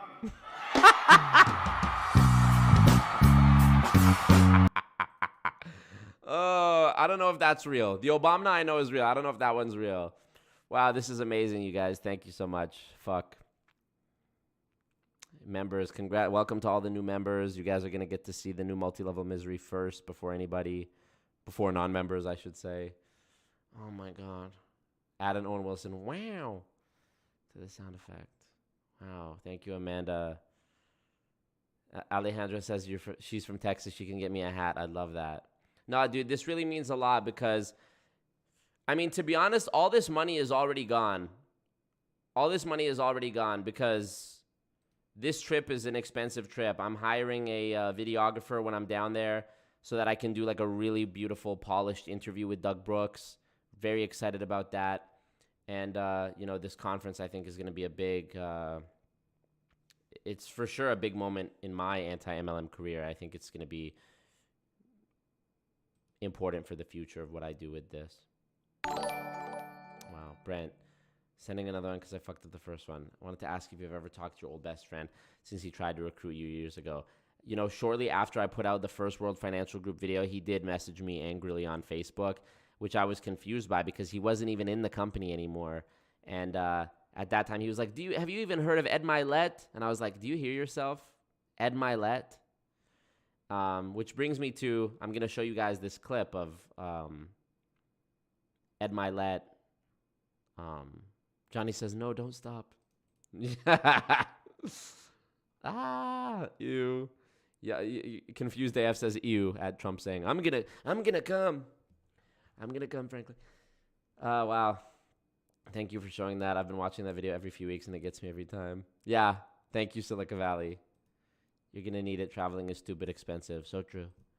And I'm going to the US and my Canadian money, like $20 for me is like $10 for American people. Like my money is not worth as much. So I really, you know, this really helps, man. Oh man. Doug Brooks is a G.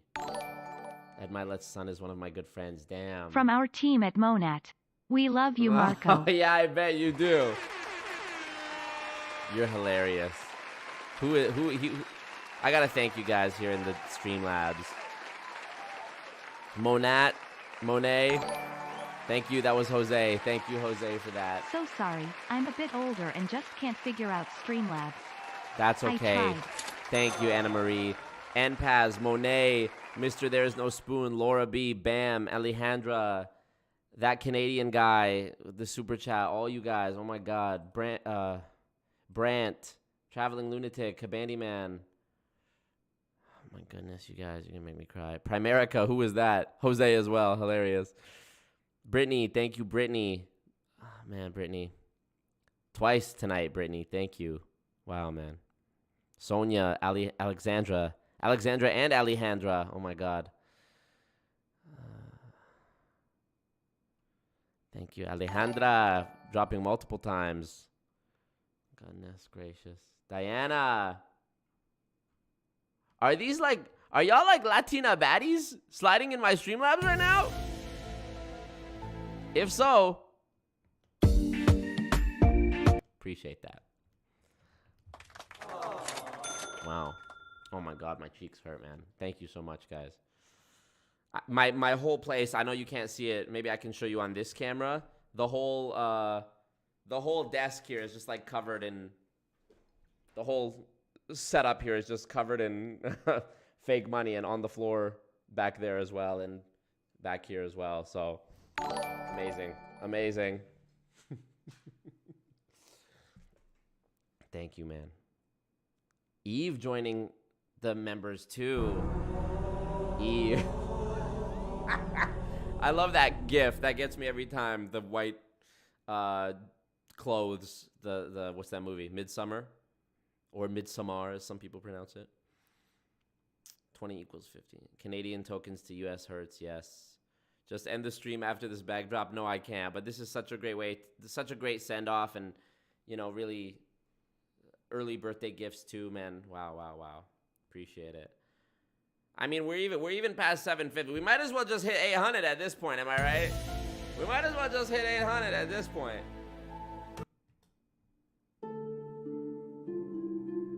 It's $800 to advance to the next step. Wow. You guys are crazy. You guys are crazy. I'm just taking this all in right now. I don't even know what the total of this is, but I know it's crazy, man. Thank you.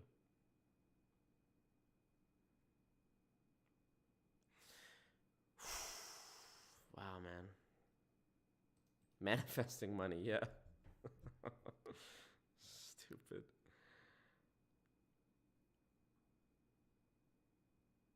Every time the Streamlabs sounds hit, you're psychologically tormenting Ming and Tex, Ming and Scott. So true. Wow, guys. Traveling Lunatic has decided for me that we're not ending the stream till we get 1K. Wow. To be fair, the super chat monies don't contribute to that stream goal. The stream goal is only Streamlabs. So if I was to do the 30% YouTube cut and then the conversion and then factor in all those to this, we're probably... Fuck it, to $800. Wow, what the fuck, Sean Babies. Thank you, man.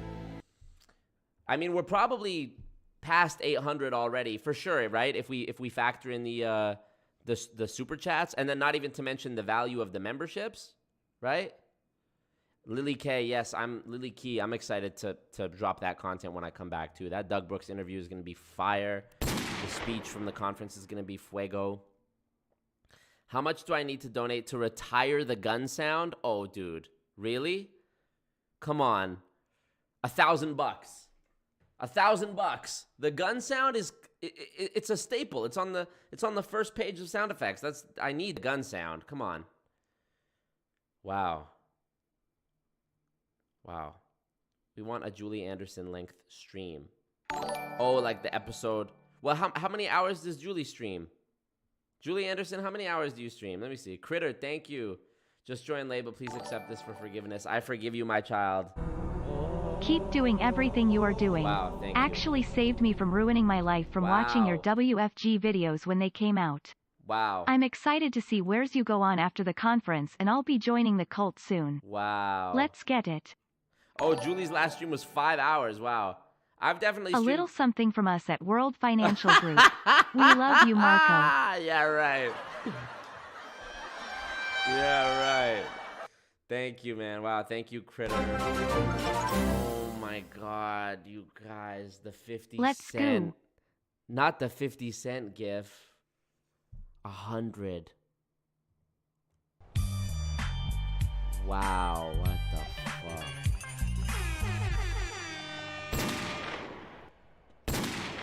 I've definitely streamed for like 7 hours before. Johnny, thank you. What the fluck, you guys? What the flippin' heck? Oh my God. Oh my God, you guys. I'm so bricked right now. It's crazy. Somebody's gonna be like, what's bricked? Traveling Lunatic. Wow. Traveling Lunatic. You're insane for that. You are a lunatic. Thank you so much. And World Financial Group, I'm guessing that's Jose. Yeah, just donating as different companies. Hilarious. Primerica, Monet, and now WFG. God of Sins, thank you. Really glad to hear that I could help you from not joining, to save you from joining WFG. Wow. I'm gonna come. Yeah. Let me write that down. I need to add the Trump I'm gonna come sound effect. Trump. I'm gonna come. So fucking stupid. Oh my God, 900. Wow. It's at 910, you guys. Which means if you factor in the super chats, it's already well over 1,000. Wow, I'm just reading your comments right now. I'm gonna be getting a full orange juice on the plane now. Oh, totally. Wow. To our good friend Marco from Old School, Wake Up Now. Wow, Wake Up Now. Yeah, a lot of people were in Wake Up Now even before Vima. That's crazy. Bricked equals cold. Thank you, NPS. Wow, man. Traveling Lunatic, you've done your part. Please, no more Traveling Lunatic. Please don't drop any more. Yo, Rachel. Someone donate on Peter's behalf. Yeah, someone donate using the name Scott Johnson and say, do you like me? Do you like me? Yeah. On the next episode of Building Fortunes Radio, they're going to be like, Marco was begging for donations as usual. And his goons are just as stupid as him. Wow, man. Wow, you guys. I threw the money too soon. I did that whole money throwing bit too soon now. Oh my gosh, man. Peter and Scott are going to have a heyday with this. Yeah. Justin Scoot, thank you, man. Not unread. Oh my gosh. Eve says, this is the first and only stream I've seen so far, so my entire exposure to your content is people throwing money at you. I'm here for it. I mean, yeah, hopefully future streams that you watch are like this as well, Eve. I usually stream Wednesday, Friday, Saturday night, but this upcoming week will be sparse because I am traveling for this conference, but I will be dropping a stream. If you're just joining or you joined late, on Saturday, I'm going to be releasing a stream that was originally broadcast in 2021. It is the origin of the Scott Johnson and Peter Mingles beef, and it includes the phone call, the infamous prank phone call that I made to Peter Mingles, where I wasted like an hour of his time on the phone pretending that I was interested in MLM. So that is dropping on Saturday. Please visit marcomukhaber.gay. So true. Thank you, Peter. Love you. Marco! Yeah. Marco! Welcome, Eve. Thank you for being here. Gonna have to pick up all the money and throw it again. Literally.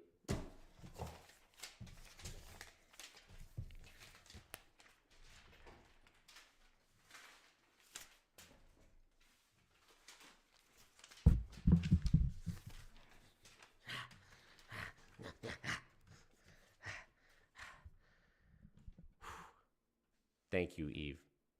Pull another WFAB and just pick it up and use it again. Oh, is that why you said WFAB moment? Oh, I see. Because they flex fake money. Or, you know, somebody else's. Miss Casual Viewer, thank you, man. Appreciate you, Diana.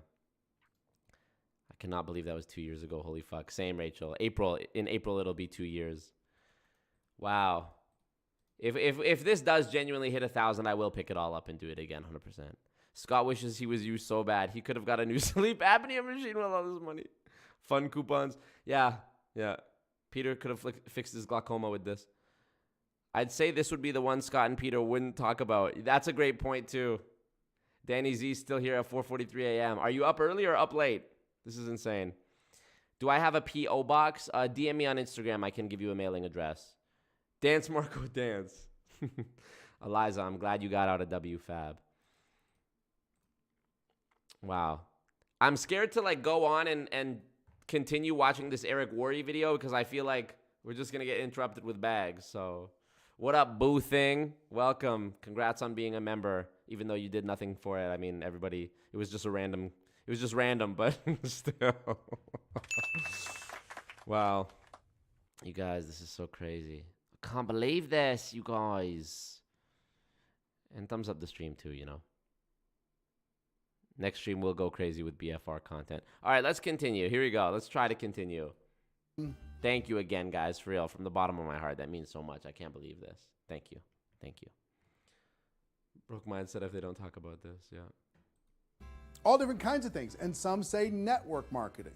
Okay, so I'm going to describe what it is that we do, and then I'm going to answer the question once and for all. In my opinion, here's the best description of all of those that I just named. I'm going to give you the best description. Traveling Lunatic says, is there a complete list of all the MLMs? The problem with that is there's constantly new ones opening and old ones closing, so it's tough. But if you go to pyramidschemealert.org, that's Robert Fitzpatrick's website, you can see comprehensive information. And I hope it can become the standard that we all embrace because... Thank you, that Canadian guy. Thoughts on Regal or Avon, lesser discussed MLMs? You know, Avon's tough because it's been around so long, and I think originally they weren't using an MLM model. They were actually just selling. But, I mean, you guys know my opinion. They're all the same.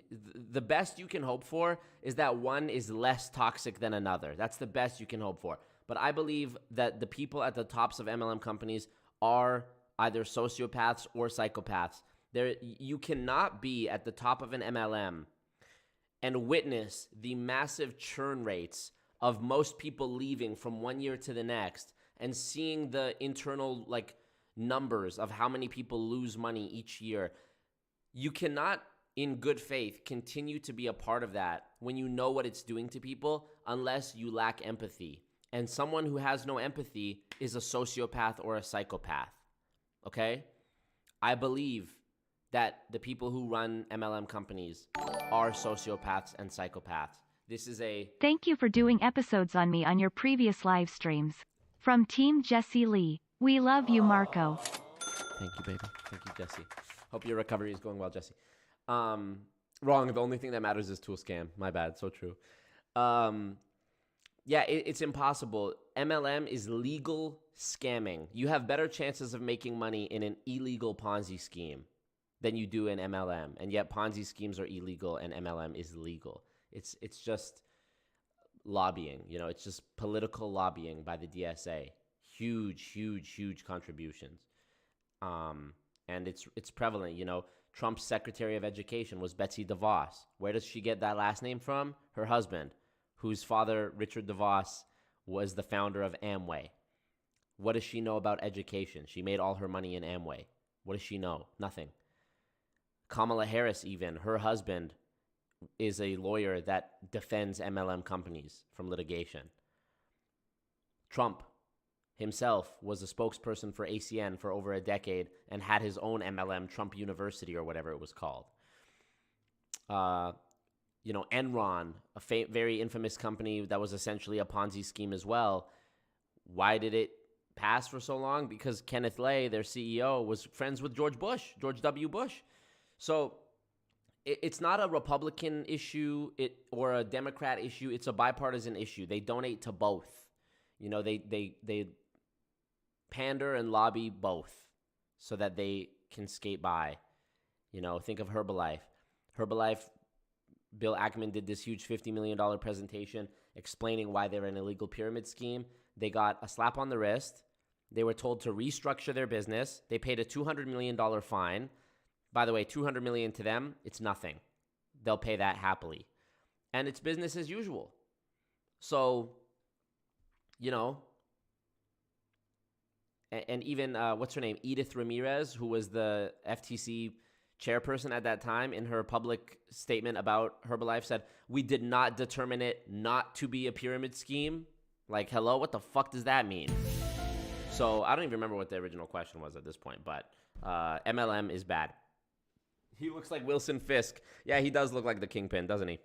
Right now, we're confusing the world.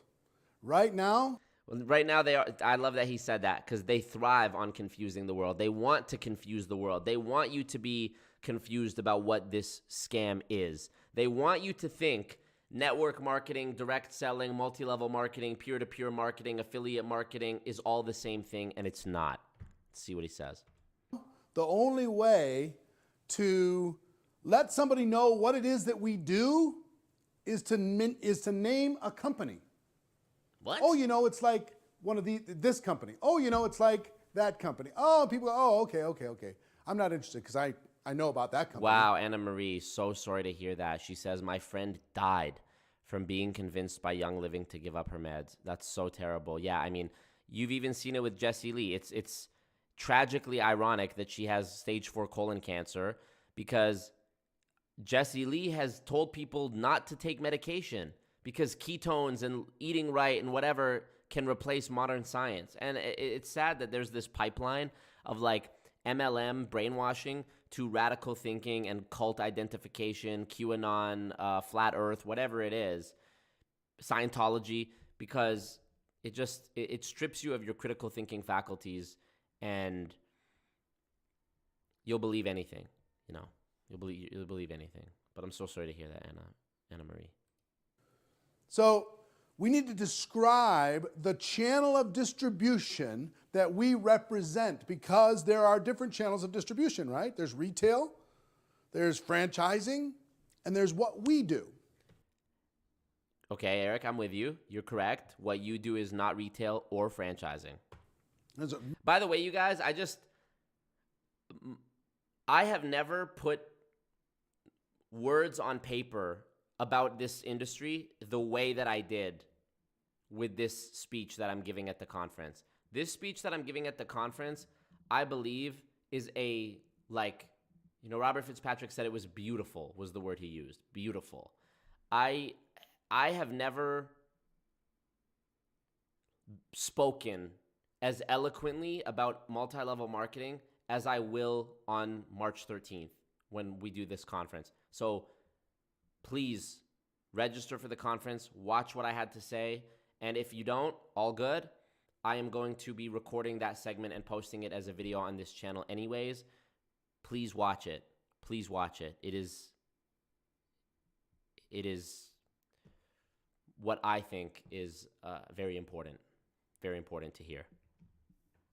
Many other forms, but there's what we do, okay? So let me describe what it is that we do, give you a description, and then let's come up with a name for it, all right? So you with me? What we do... And I didn't even make an Instagram story for this stream, sorry. Ultimately, is we sell products to consumers using word of mouth advertising. Not true. Keep going, Eric. That's essentially what we do. Now, we do that with... He is the live action thumb from Spy Kids. So true.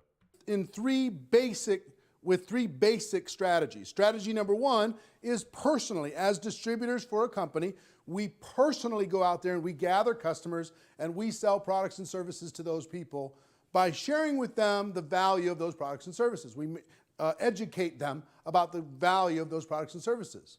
So we personally create and gather customers and service those customers. That's what we do, number one. Number two, we build a network of other distributors doing the same thing, okay? And we expand, we're constantly expanding that network. So in other words, it's not just what we recruit, but we have the ability inside of this business to build a group of distributors that we recruit, and they have the ability to grow one, and they have the ability to grow one.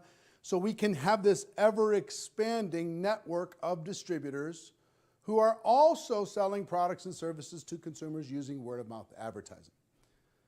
So number one, we gather customers with word-of-mouth advertising. Number two, we build and expand a network of other distributors doing the same thing. And three, we, as leaders, we apply leadership to that network to improve the productivity of the network. A function of a leader inside of our business is to improve the productivity of that network, because if there's two networks out there, one of them isn't selling anything. Nonsense. One of them isn't growing, one of them isn't expanding, one of them isn't moving products, and the other one is moving a lot of products. Well, one has no value and the other one's very valuable. So one, we sell products and services to consumers using word-of-mouth advertising. Two, we build and expand a group of other distributors. Notice he's not actually answering what is the name of your business model. I love that. Love that for us. Doing the same thing. And three, we work as leaders to improve the productivity of the network that we are building and growing. That's what we do. Now, so if you're to describe that in a term. Exactly, Eliza. Why would you want to expand the network of distributors unless there was an incentive to do that? Because it wouldn't be about sales. You wouldn't recruit people who would then compete with you. Let's talk about the term multi-level marketing, MLM. Does that describe what I just talked about? Yes. The answer is no, it does not describe. Okay, I was wrong. But all it talks about is the second aspect, that you can get more than one level of benefit from the group that you're building. It doesn't talk about sales. It doesn't talk about the leadership aspect. It doesn't talk about expanding the network. It doesn't talk about any of those things. It talks about one little aspect of our compensation plan. So multi-level marketing, or MLM, is, in my opinion, a terrible term for what it is that we do. So ironic. The second one's going to offend a bunch of people. I'm just telling you right now. A bunch of trade organizations, a bunch of people put a lot of time and effort into this term. But some people like to describe what I just laid out as the attributes of what it is that we do. They love to describe it as direct selling. Here's why direct selling is a poor description of what we do. I'm actually shocked that he is saying this, because the claim that MLM is direct selling is usually the official go-to answer. Think about the fact that MLM companies, the big ones, are represented by the DSA, the Direct Selling Association. They claim to be direct selling. So here you have one of the biggest figures in the MLM world claiming that both the term MLM and the term direct selling are not applicable, or rather, they are not good descriptions of what they do. He right now is contradicting the official narrative of the DSA, which is that they are a direct selling association. Wow, I'm actually stunned by this. A little kid selling lemonade on the street to somebody walking across is engaged in direct selling. I would agree with that. Is that what we do? Not at all. Okay, but there's, other examples than a lemonade stand, but okay. I'm confused now, because didn't he say their goal is to sell products through word of mouth?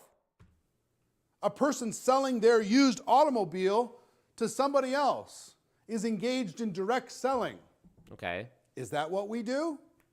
Not at all. Okay. Matter of fact, direct selling implies direct from manufacturer to consumer, does it not? He's sort of burying himself here, actually. Yet we're in the middle. I can't believe this. We're the connector between the consumer and the manufacturer, so it's not direct at all. It's through us. Bro, I'm glad I'm streaming this right now so that I have a copy of his video, because this is actually bad. What he's saying is bad for the MLM industry, who does claim to be direct selling. He is making my point. He is making a point that I would make regarding why MLM is not direct selling. It's connected through us. I watched recently, I went and sat in, there's a couple of professors, amazing people, that teach. They're top marketing experts, they're top business ethics experts, and they're fans of what it is that we do. Not and true. I watched them, I sat in their class and I watched them try to describe what it is that we do to this group of very high-level students. Pyramid scheme. And the students were completely confused. So, because they kept using direct selling. So, direct selling, you mean like internet marketing? No, that's internet marketing. That's not this. I mean, does he not see the irony and how that's a huge red flag that high-level students couldn't even make sense? Like, how complicated... Dude, if your business is complicated to explain, it's a fucking scam. Think of any business. What do? I make this, I sell it to this person. I have this software, I license it to this person. I develop this thing, I sell it to this person. I rent it to this person. Why is it so hard if it's legit? Oh, you mean like... The professor he's talking about is Pitbull. So true. Oh, leaking my... Oh, like getting some product over here and then selling it to consumers directly? Is that what you mean? No. That's not what we're talking about at all. So these poor kids were so confused, and guess what? The entire world is confused when we use direct selling. That's one piece of what we do. Yes, we get the product from the manufacturer, and yes, we market that product. So what is it? To customers. 7 minutes into this video, he still can't tell us what he does. Using word-of-mouth advertising, but most of the world is involved in direct selling of some sort. Anything that's not retail, anything that's not franchising is a form of direct selling, and it's incredibly confusing because it doesn't describe what it is that we do. So I'm sorry. Direct selling is nothing more than confusing to the marketplace. I agree. So based upon the description I laid out for what it is that we do, MLM is a poor description, direct selling is a poor description. Let me give you the best description in the world, and I pray that it can I didn't dox my alt account. I doxed my watch later.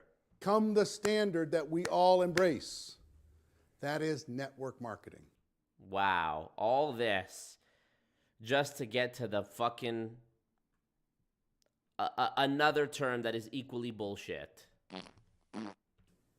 What do? We are marketing products and services through a network of distributors, an ever-expanding and ever-increasing in its productivity network of distributors. We are using a network of distributors to market products and services using word of mouth advertising. It is clearly, network marketing is clearly the best description to try to define what it is that we do. This video is an absolute masterclass in MLM gobbledygook, mindless subterfuge. Subterfuge means to deceive, to subvert what the actual point is and get around giving a straight fucking answer.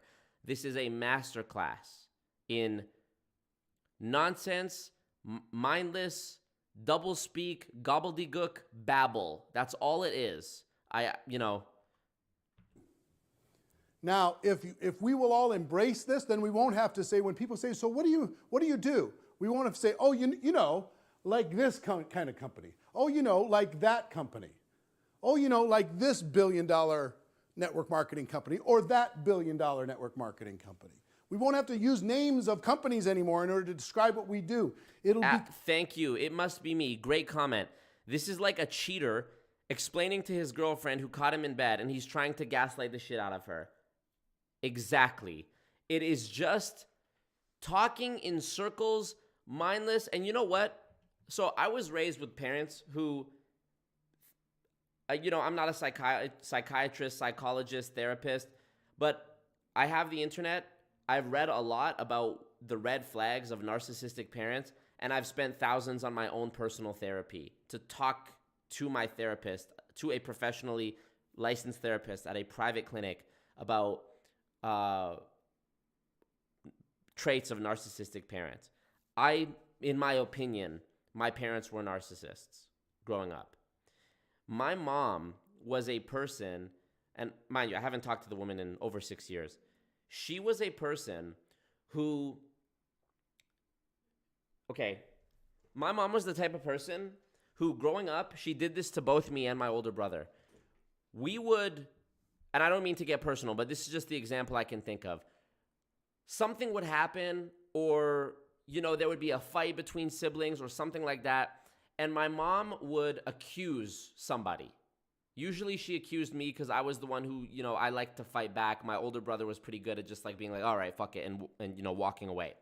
So let's say for this example, I was accused of something.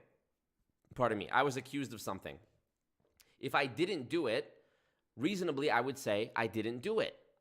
My mom was the type of person who would stand there, make me stand there, and for hours and hours and hours and hours on end, drill into me how I need to admit it. And when I didn't admit it, because I'm not going to admit to something I didn't do, she would just start stacking punishments and trying to convince me that I did whatever the thing was. So, I would be on day 3 of having not left my room.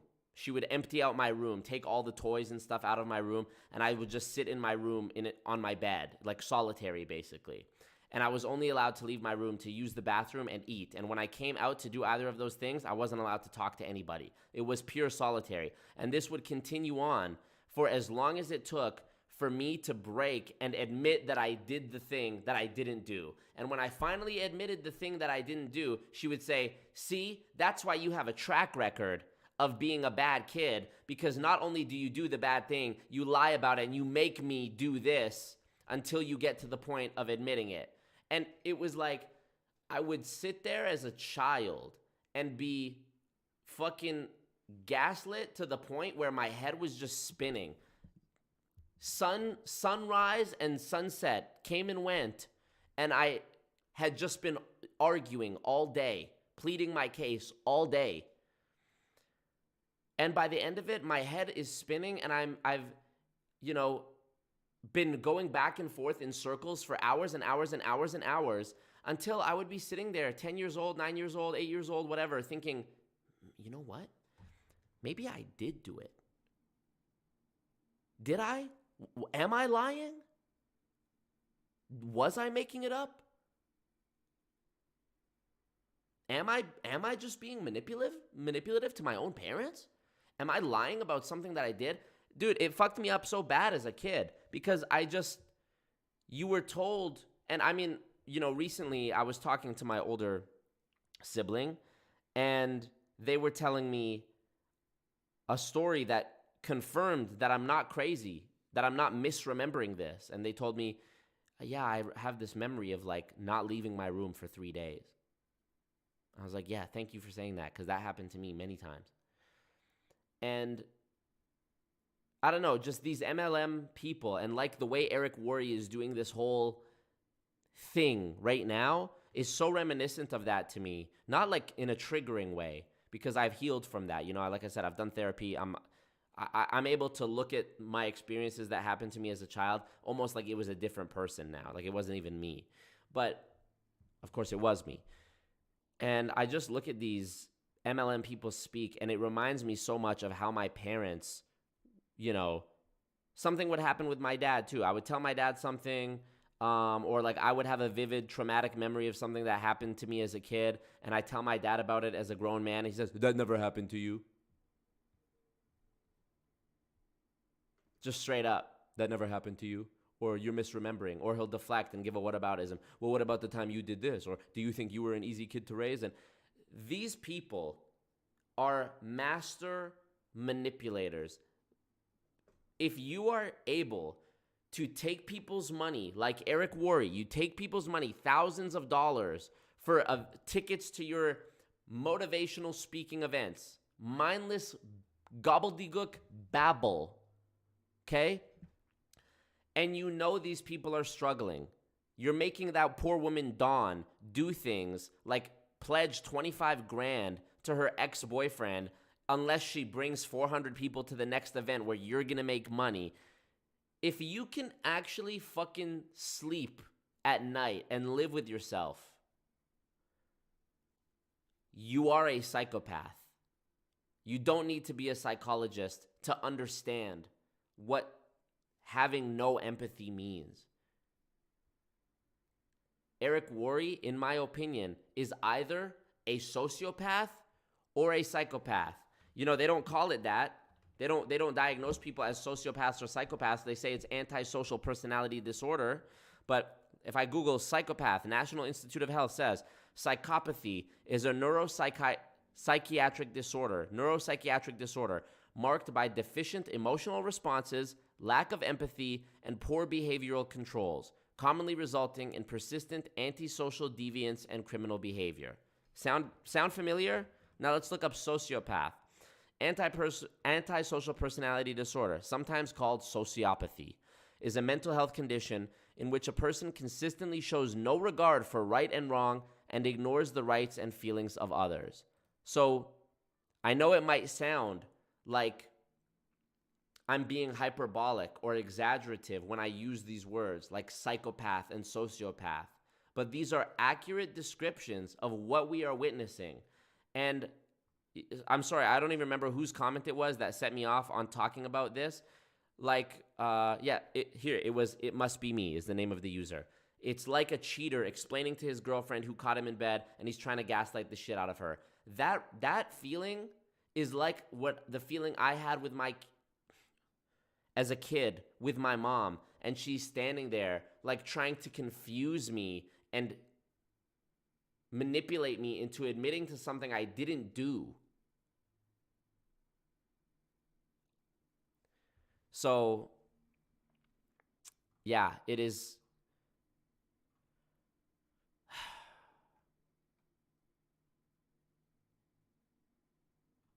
I have heard so many stories. There was a company that I was doing some work on in 2021. One of their top leaders, who has now gone on to start his own MLM, was talking about God all the time and giving the glory to God and being a good Christian man and this and that.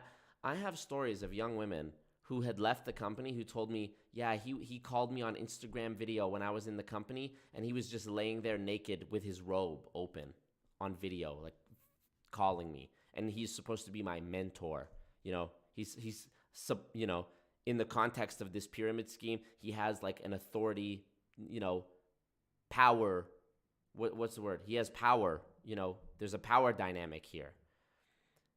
That same guy, there's videos of his ex-wife saying, my ex-husband is a hypocrite. He claims to make $1 million a month and he doesn't visit his son or pay child support or alimony.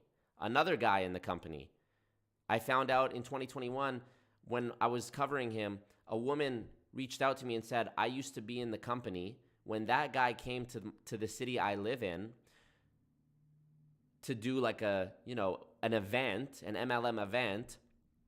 I ended up sleeping with him and I got pregnant, and he has threatened me in every conceivable way to shut up and not try to come after him for child support. He won't acknowledge that the baby is his. He won't take accountability or responsibility or pay child support. And this guy too is out here posting on Instagram about God and the Bible and Jesus.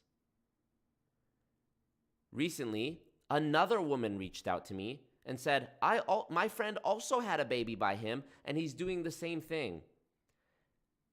To go out there into the world, sleep with random girls, and father children, and you know you have children out there, and you just act like they don't exist, and yet you have the gall to go post on Instagram flexing a Lambo and a mansion and talking about how Christ-like you are and improvement and nobility and all this shit. You are a fucking psychopath. Look up, do some homework on this. Google your former upline. Google their name. Google their name and scroll until you find their criminal record. I think you'd be interested what you find. I'm sorry for the rant, but this is an industry. I shouldn't even call it an industry because it's not a business that's happening here. This is a machine.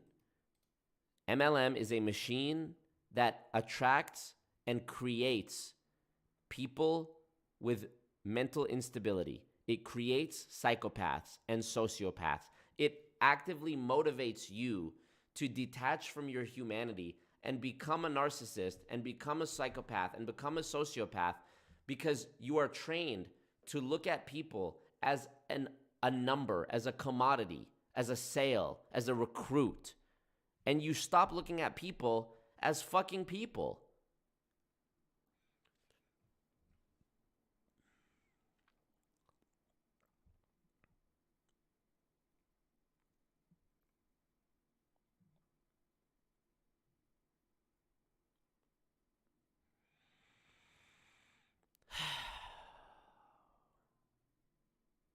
But you know what? I'm grateful for everything because I get comments like earlier tonight, somebody donated and said, Marco, your video about World Financial Group helped me from getting scammed. And I've received thousands of messages like this. To me, stuff like that makes all the stuff that I've been through in my life worth it, because if it weren't for me having the experience of my parents being narcissists and treating me in that way and my siblings, I wouldn't probably be as perceptive to it now as an adult. I'm almost 27 years old. And I see these videos of like Eric Worre, and I recognize an all too familiar way of speaking and trickery and that sly smile. The way Eric Worre has this fucking bullshitter smile on his face reminds me of how my mom could be standing there in front of me, tearing me apart. We're on the 4th hour of nonstop arguing, and the phone rings, and she's like, "Hi, how are you?" That face, that look in her eye is the Eric Worre face. The Ray Higdon fake smile, like Ray Higdon always looks like, oh yeah, you're a bit. He always looks like he just smelled a fart and he's trying to act like, trying not to say anything about it. Yeah, so I'm grateful for all the experiences that I've had, but it still makes me so mad that it's still going on,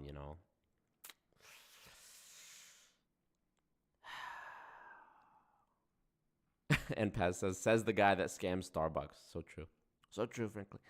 So yeah, I'm sorry to go on this serious route, We go through ups and downs on the stream. We have fun moments where we're throwing money and we're doing this, and then we talk serious, and we get back to the silly gooseness, and, But yeah. Well, even Stevens, also, the therapy that I did was private therapy. That's not subsidized. That was not free healthcare. I had to pay for that. So, but yeah.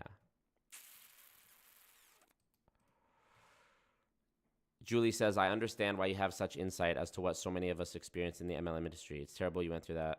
I'm so sorry you had this with your family. No, thank you. I appreciate that, Julie. I appreciate you guys' condolences, but I don't say it for that reason. I say it to give you some background on why I can sniff this stuff out maybe better than people who grew up in a healthy environment did, because I've seen it. I saw it every day for 20 years.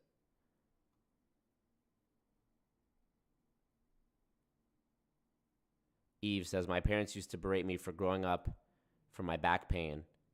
Berate me growing up for my back pain. Yeah, you know, parents do that too. You're faking it. You're not really sick. And now as an adult, I'm in a back brace for my degenerative scoliosis. I'm sorry to hear that. And my dad tells me all of those memories never happened. Wow.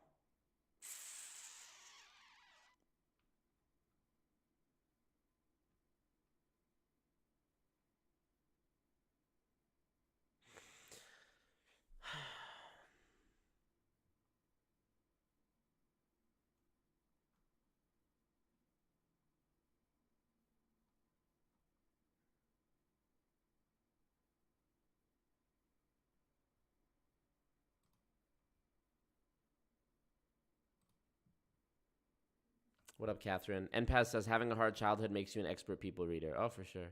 Free therapy is just group sessions in Canada. Yeah, you can get free, like, counseling from, like, a student therapist at the university, but it's like, you get what you pay for, if you know what I mean.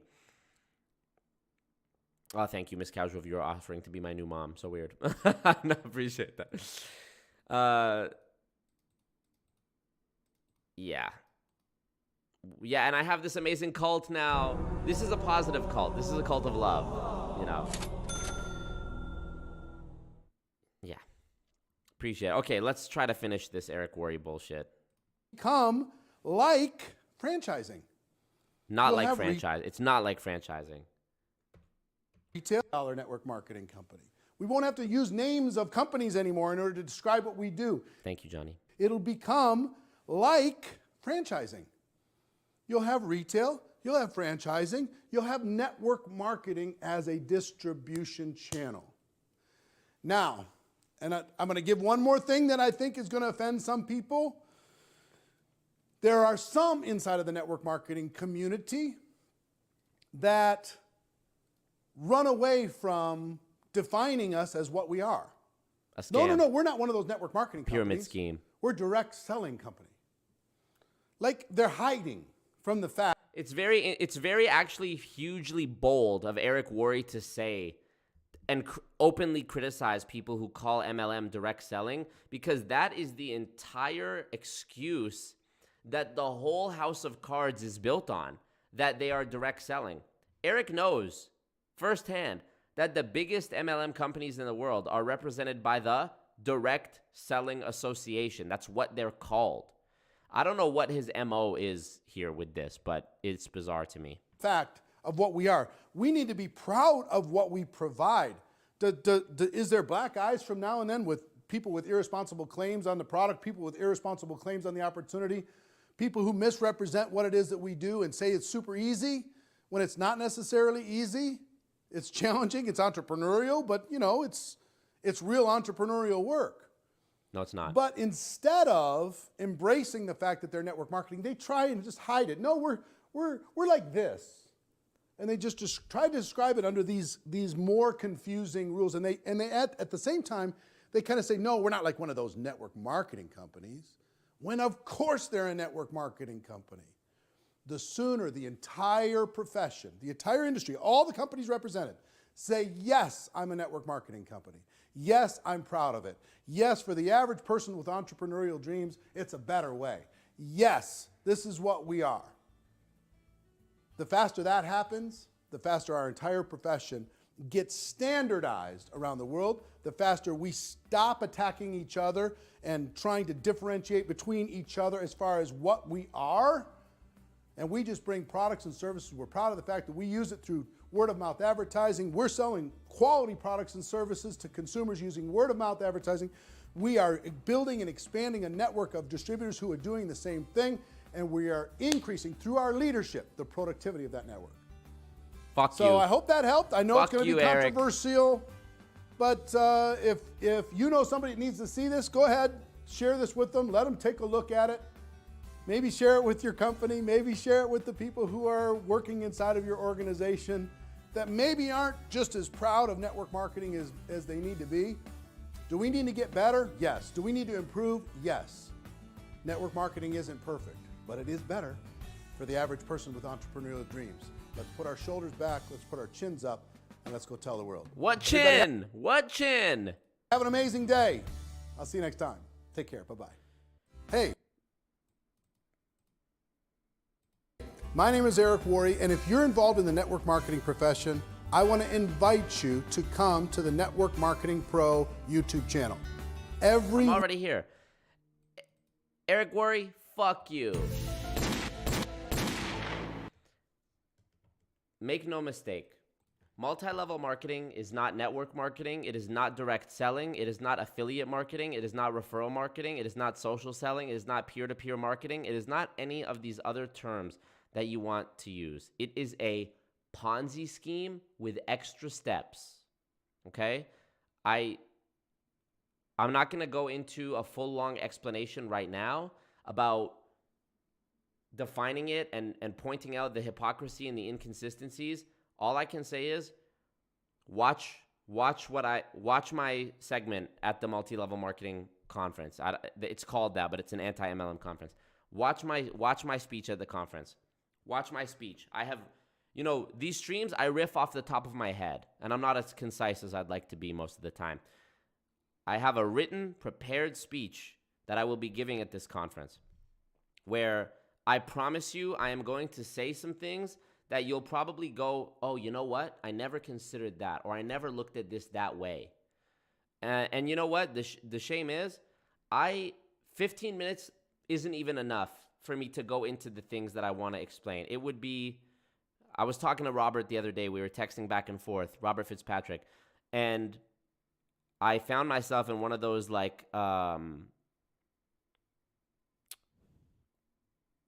crushing moments where I was like, oh my God, we were going back and forth on some things, and I was like, wow, it would really take us all day, maybe even more than all day, to cover all of these topics and explain every reason why MLM is a fraud. It's a scam. And Robert said, matter of fact, let me find this. He said, I said, okay, here. I said, this is why it is so tough to condense everything I want to say into a less than 15-minute talk. To point out every deception and mathematical inconsistency in the industry would take hours. I said some more, but I'm skipping that. And then he says, it would take more than hours, which is to say, point by point, debunking is impossible.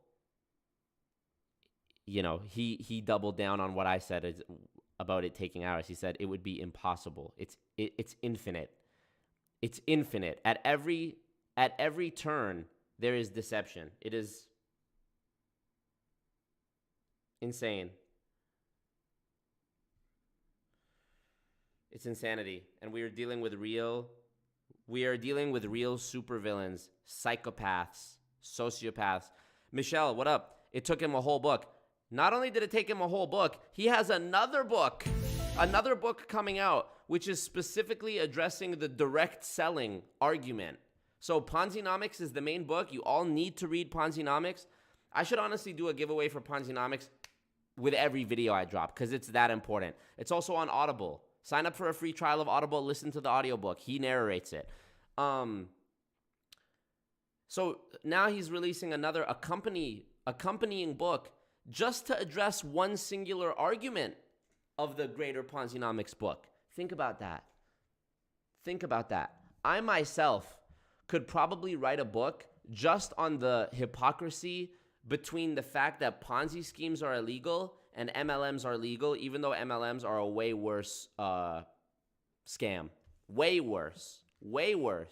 Anyways, watch my speech at the conference. I'm going to explain a lot of things that most people probably have not thought of or considered, or at least thought of in that way. So, I really crafted this speech as a way for the layperson to understand. If you've never heard of multi-level marketing before, you will be able to listen to my speech and understand, okay, this is what this guy is talking about, and what he's saying makes a lot of sense. Speaking of, does that make sense with you guys? I want to show you this this scene from my WFG Part 3 video where Ed Mylett, you guys might know Ed Mylett, he made his bones in World Financial Group. He still speaks at their events, and now he's made that sort of transition from MLM scammer to just random motivational Instagram guru. So let's take a look at this. This video is blocked in Canada, so watch it with a VPN or, you know, watch it if you're in the States. You how great their MLM is are also losing money. So saying something like right at the end of the sentence doesn't just help to convince you, the prospect, it also helps them to believe what they're saying despite the fact that they are losing money as well. I actually found a video of arguably the most famous member of WFG, Ed Mylett, explaining this tactic in detail in an old WFG training video. Okay, let's talk for a second. Thank you, Catherine Montoya. Appreciate you. NPAZ, yes. NPAZ got a copy of Ponzinomics. Appreciate you, NPAZ. I've been working on my speech all day, Marco. I'll never be ready. Yeah, so true. Second, about overcoming objections, and we talked earlier about how important it is to finish a sentence with a question. So a question at the end of a sentence demands them to say a yes. That's what a tie down is that when you ask a question, it kind of demands a yes from them. It's a natural yes kind of a question. It's not natural at all, actually. It's a leading question designed to entrap, or as he says, tie down the person. I don't want nobody tying me down in no context, okay? I know it's International Women's Day. Happy International Women's Day, but ain't nobody tying me down, so you get me. So let me give you an example of that. If I were to say, Mark, Ursula, getting out of debt and saving more money just makes sense. NPAZ, thank you. Even though I'm wearing an extra large shirt, I appreciate that. You know I was in the gym hitting them arms, doing them push-ups today. But sorry. Let's listen to Ed. So let me give you an example of that. If I were to say, Mark, Ursula, getting out of debt and saving more money just makes sense, doesn't it? Yes. That's the difference between saying, Mark and Ursula, it just makes sense to get out of debt, and I leave it there. That's a statement. But if I say, doesn't it, or isn't it, or couldn't it at the end of a sentence, or wouldn't it, that now turns that statement into a question, and now we've created that little dynamic as we're going of getting you to say yes to me. Small yeses in a presentation typically lead to a big yes at the end. I actually have a habit in my real life now when I finish sentences often of saying, that makes sense, doesn't it? It's just because I've learned that that's how I influence people to move forward. This is what Nathan did several times in my ACN video. Does that make sense with you guys? Does that make sense with you guys? A lot of these MLM pushers do this. They'll start a sentence by saying, well, it's really simple, blah, blah, blah. And then they'll finish the sentence with, does that make sense? So you've already been subtly pressured into saying, yes, that does make sense, or saying nothing at all, because they already told you how simple it was going to be. So if you don't say, yes, I understand, well, now everyone in the room is going to look at you like you're stupid. Is this multi-level marketing? How do you feel about multi-level or network marketing? I'm not.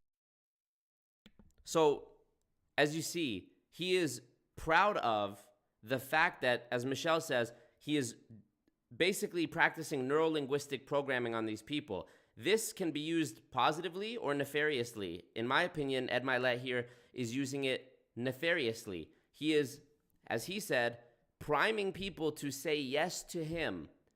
Small yeses lead to a big yes. What's the opposite of least? Most. What do you put in the toaster? I forget the other fucking, this riddle, you know, where you trick someone into saying the wrong thing at the end by saying a bunch of rhyming words before. What's the opposite of least? Most. What's the opposite of shore, coast, or whatever? What do you put in the toaster? In their mind, they're going to go toast, even though it's bread. You get me. Did he say Satan? Let's see. Satan says? Okay, let's see. It was going to be. So if you don't say, yeah, does that make end video? Life now, when I finish sentences, often I say, oh, Satan. Ooh, wow. Little Freudian slip. So, you know, Marco here in the video explains it better than present-day Marco could. So now let's look at how he goes to address the question of, is this multi-level marketing? He's even more slippery than Eric Worre was in that video we just watched. So let's check it. Blah, blah, blah. And then they'll finish the sentence with, yes, I understand. Well, now everyone in the room is going to look at you like you're stupid. Is this multi-level marketing? How do you feel about multi-level or network marketing? I'm not So he answers a question with a question. That's step one. sure. Yeah, I hear you. Is it your concern that we're talking about doing something where we're going to recruit a bunch of friends and family and get them into a business and they're going to buy all these products they don't need and then your reputation is going to be trashed forever? Yes. I know exactly how you feel. Believe me when I tell you that is not something my wife and I would want to get involved with either. I want you to know very clearly that's not the case. We're in an industry that requires licensings and exams and a very extensive training program, and there's a screening process to even get associated with us in the first place. So absolutely, by no means, that is not the case. As though any of those things would stop you from being a fraudster. You know, one of the biggest problems in small businesses is wage theft. Employers not paying their fair share to the employees, garnishing tips at restaurants, you know, deducting shit when they shouldn't be, simply just not paying. Sorry, I have money sticking out of my ass. In order to own a business, though, you have to be licensed. So it's like, what he's saying here is like saying, there's no way I've been garnishing your wages. I'm a licensed business owner. Well, every business owner is fucking licensed. That doesn't mean anything. You know who is licensed? Bernie Madoff. Bernie Madoff was at one point the chairman of the NASDAQ. He was the most reputable person in the financial world. Literally. He was running a fucking 30-year-long Ponzi scheme. Okay? So his answer, he didn't even give a direct answer. And his explanation was equally nonsense. Doublespeak, gobbledygook, mindless, mumbo-jumbo nonsense. Case, I want you to have no concerns about that. Does that make sense? Okay, so here, more objections. You have to be licensed to work with us. Does that sound like an MLM? This is like an employer saying, oh, LOL, me repeating what he just, okay, sorry. No way I'm committing I should have just played the video. Wage theft and garnishing your wages to line my own pockets. I'm a licensed business owner. Our job is to impress the potential prospect with our company, our credibility, what we stand for, and where we're going as an organization, and nothing else, simply to impress them. Why are all these strategies necessary if this is such a good opportunity? If it's really changing lives and making people into millionaires, why would we be having to reach out to anyone to try and recruit them? Why are we playing these games like acting if we're busy on the phone and telling people we need to see them in person? Why are we trying so hard to impress people? Scams require these tactics, not legitimate jobs or legitimate opportunities. After all of this exposure to Raja's presentations, I decided to switch gears. Okay, so you get me. So, I mean, yeah, exactly. You know, they contradict themselves constantly and they do it on fucking camera. We're very litigious and we're licensed businesses and they're, you have to go through a screening process to be associated with us. And then I find another clip from when he's even younger saying, all we have to do is impress people. What the fuck? So, It Must Be Me says, my grandmother told me if anyone is talking too fast when trying to get you to do something, they're going to con you. Totally. Talk slower, explain. He looks like the dude who voices Kronk. That's so true. So true. So, yeah, this is an intense gaslighting. Wow, I was really hoping that Eric Worre video would be funnier. But it's sad. There's a little bit of sadness in all of these. We can poke fun and we can recognize that it's sad at the same time. What's not sad is that these anti-MLM teas are very affordable over at alwaysmarcomerch.com. And the link is in the description. I think that's a beautiful thing. But, so, sorry. Yeah, it's sad. It's sad what we're seeing. But, there's, over 200 people watching this stream. There was over 200 people watching Savannah's earlier, right before this stream. And, people are waking up to this shit. I believe this Primerica video that I'm working on is going to be a big deal for the anti-MLM movement. I am working with Bill Keep is helping me with this video. Robert Fitzpatrick is helping me with this video. Coffeezilla is helping me with this video. I believe this video is going to be the most significant piece of anti-MLM work that I've ever done. And, so far. We'll keep going after that, of course. But, yeah. Satan has you go through a screening process. I mean, yeah. What did you say? Oh. So yeah. What up, Tokyo Babe 99? Thank you again, Kabandi Man. Those 50 memberships. I can't get over that. I can't believe this. Wow. What up, Sarah? That type of fast speech is a bulldozing effect, intentional. I like that word, bulldozing. And I like, also, Michelle, I like your term where you said, have you read Word Slut? Oh, that's interesting. I need to read that. I've been casually going back to school and getting a degree in neuro and sociolinguistics. Ooh. Sociolinguistics, that sounds cool. Neuro-linguistic programming. Yeah, it's brainwashing. So, appreciate y'all. If people don't give you enough time to consider your decision, it's a scam. So true. Hoping for millions of hits. Dude, did you see CoffeeZilla was on Joe Rogan yesterday? How did I not talk about this yet? My boy CoffeeZilla was on Joe Rogan. Just 2 days ago, I was going through some files in my computer, cleaning stuff up, and I have the recording of a podcast that me, Philip, and CoffeeZilla did back in 2021 when CoffeeZilla had like 350K subs, and now he's at 10x that, almost 3 million, especially after Joe. I think that Joe Rogan appearance will probably push him over 3. I mean, look, his most recent video 2 days ago, exposing $1 billion fraud, 2.1 million views. You know, sometimes it makes me kick myself for like not sticking with the anti-MLM content since 2019 when I started it, because I know I could have probably been on Joe Rogan myself by now. But, you know, we're focusing now and we're staying consistent, so you never know what could happen. And I'm really grateful that CoffeeZilla is a friend of mine and a supporter of mine. If you search Always Marco CoffeeZilla on YouTube, Always Marco CoffeeZilla. If you search that on YouTube, you'll see several stories that we have together. Several videos that we have together from his podcast, The Drip, on his other channel. So here, let me play a little bit of this. This is from back in, I think I had 13,000 subscribers when Coffee invited me to be on this in 2020. So this is me and him on his podcast, The Drip. Let me see. Whoops. Jump off my pyramid. I don't want you here. It's like, yo, I'm doing this business, bro. You gotta come check it out. And I was like, yo, that sounds great, man. I'm gonna come. Anyways, we're having fun riffing. But I've been on his podcast several times. If you search, actually, yeah, see, I mean, there's this one, there's this one, there's this one.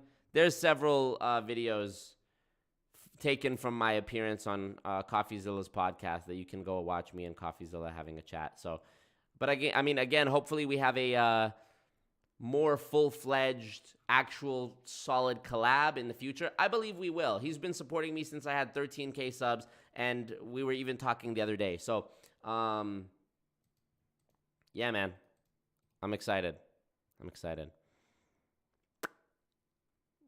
Yeah, Zilla made it to Rogan. It's anything's possible. It was so crazy seeing him on Rogan, right? Kabandi Goat, yep. Thank you. It must be me. Is being on Joe Rogan something to be proud of?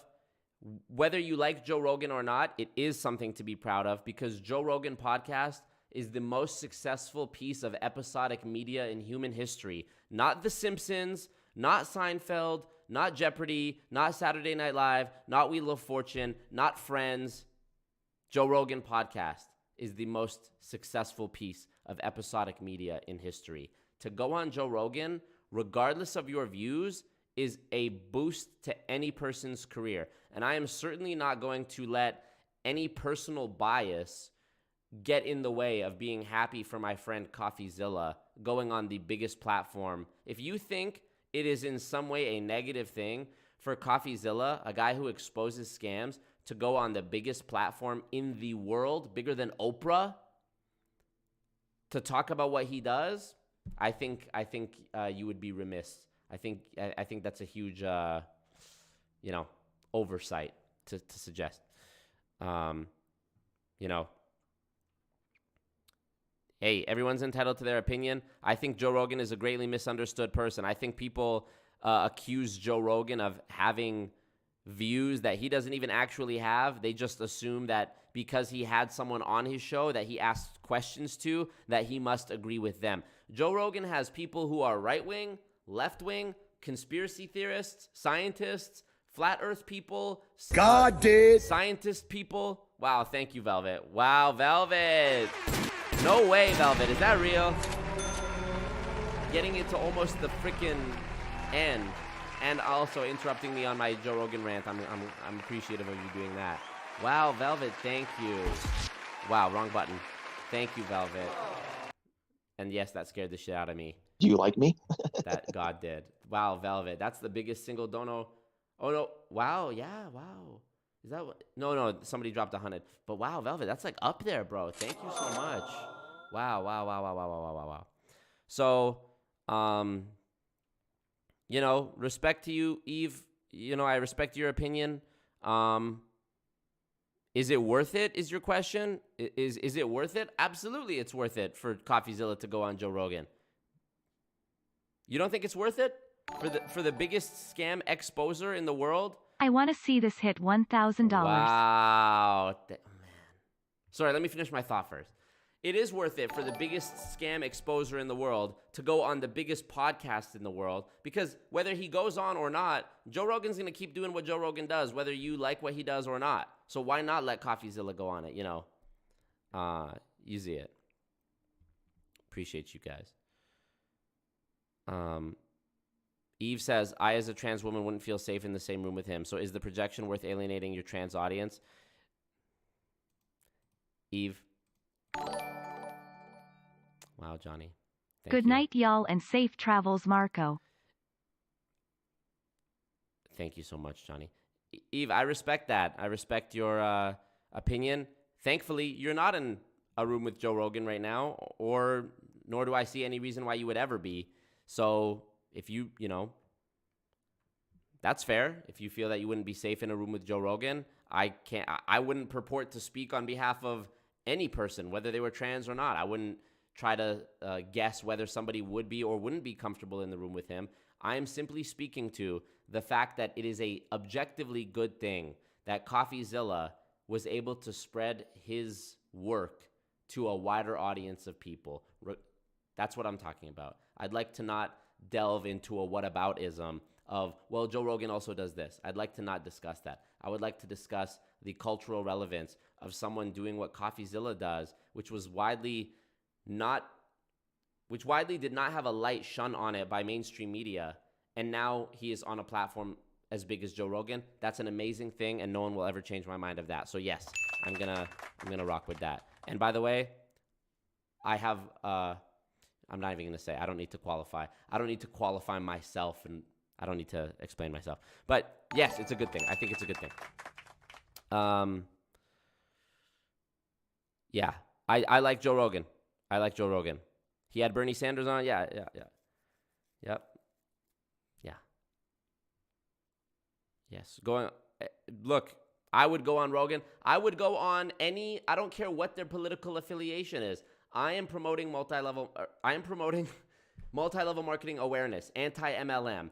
If Ben Shapiro invites me on his show, if Jordan Peterson invites me on his show, if you name it, Matt Walsh, Candace Owens, the most right-wing people, if they invite me on their show and they want to talk about multi-level marketing and why it's bad, I will go on that show. Because political disputes, I am putting all of that aside to focus on anti-MLM, okay? You guys, I haven't been talking about my personal political views or social views or personal whatever, because I'm trying to keep us focused on a common goal. I think we all lose when we get caught up in the weeds of things like, well, you know, questioning the platform or political stuff. I'm not doing that.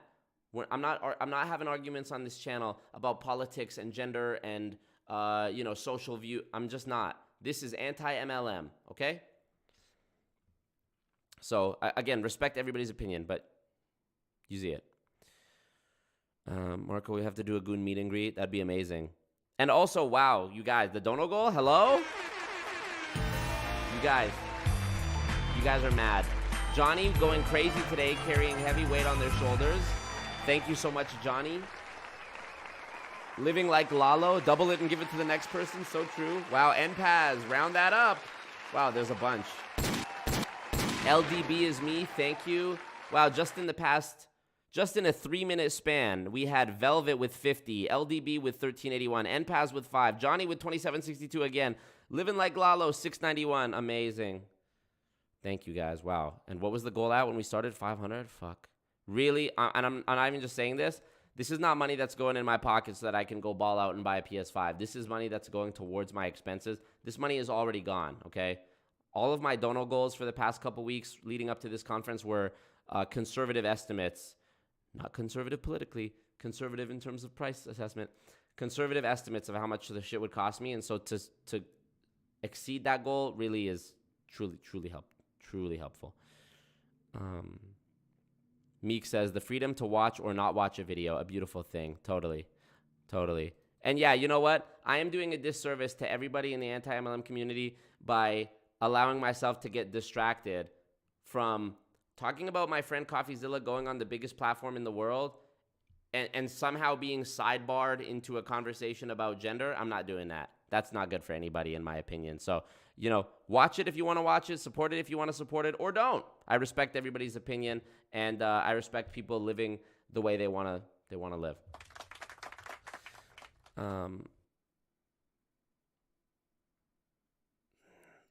Yeah, and it has. Reach and Marco's causes real harm reduction. So true. Yeah, and the reason I listed those people was not because I think those people are bad necessarily, the Ben Shapiros and Jordan Petersons. I don't have an opinion, at least not one that y'all know about. Y'all don't know what my opinion is, because I'm not giving anybody a reason to have ammo against me. And that's one of the things I respect CoffeeZilla for, because he's very tactful at this.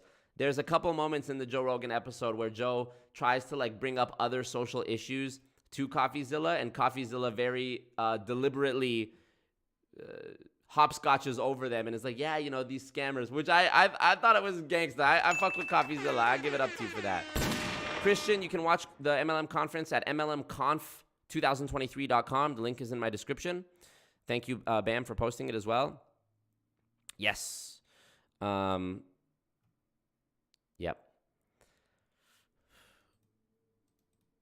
So, Eve, not discounting what you're saying. I don't know if it's true or not. I'm not sure of the specific things you're talking about, the harm. I have no reason to not believe you, and I respect your opinion. I'm just saying I think CoffeeZilla getting his message out there to more people is good, regardless of the platform he was on. It's not like he went on Hitler's podcast.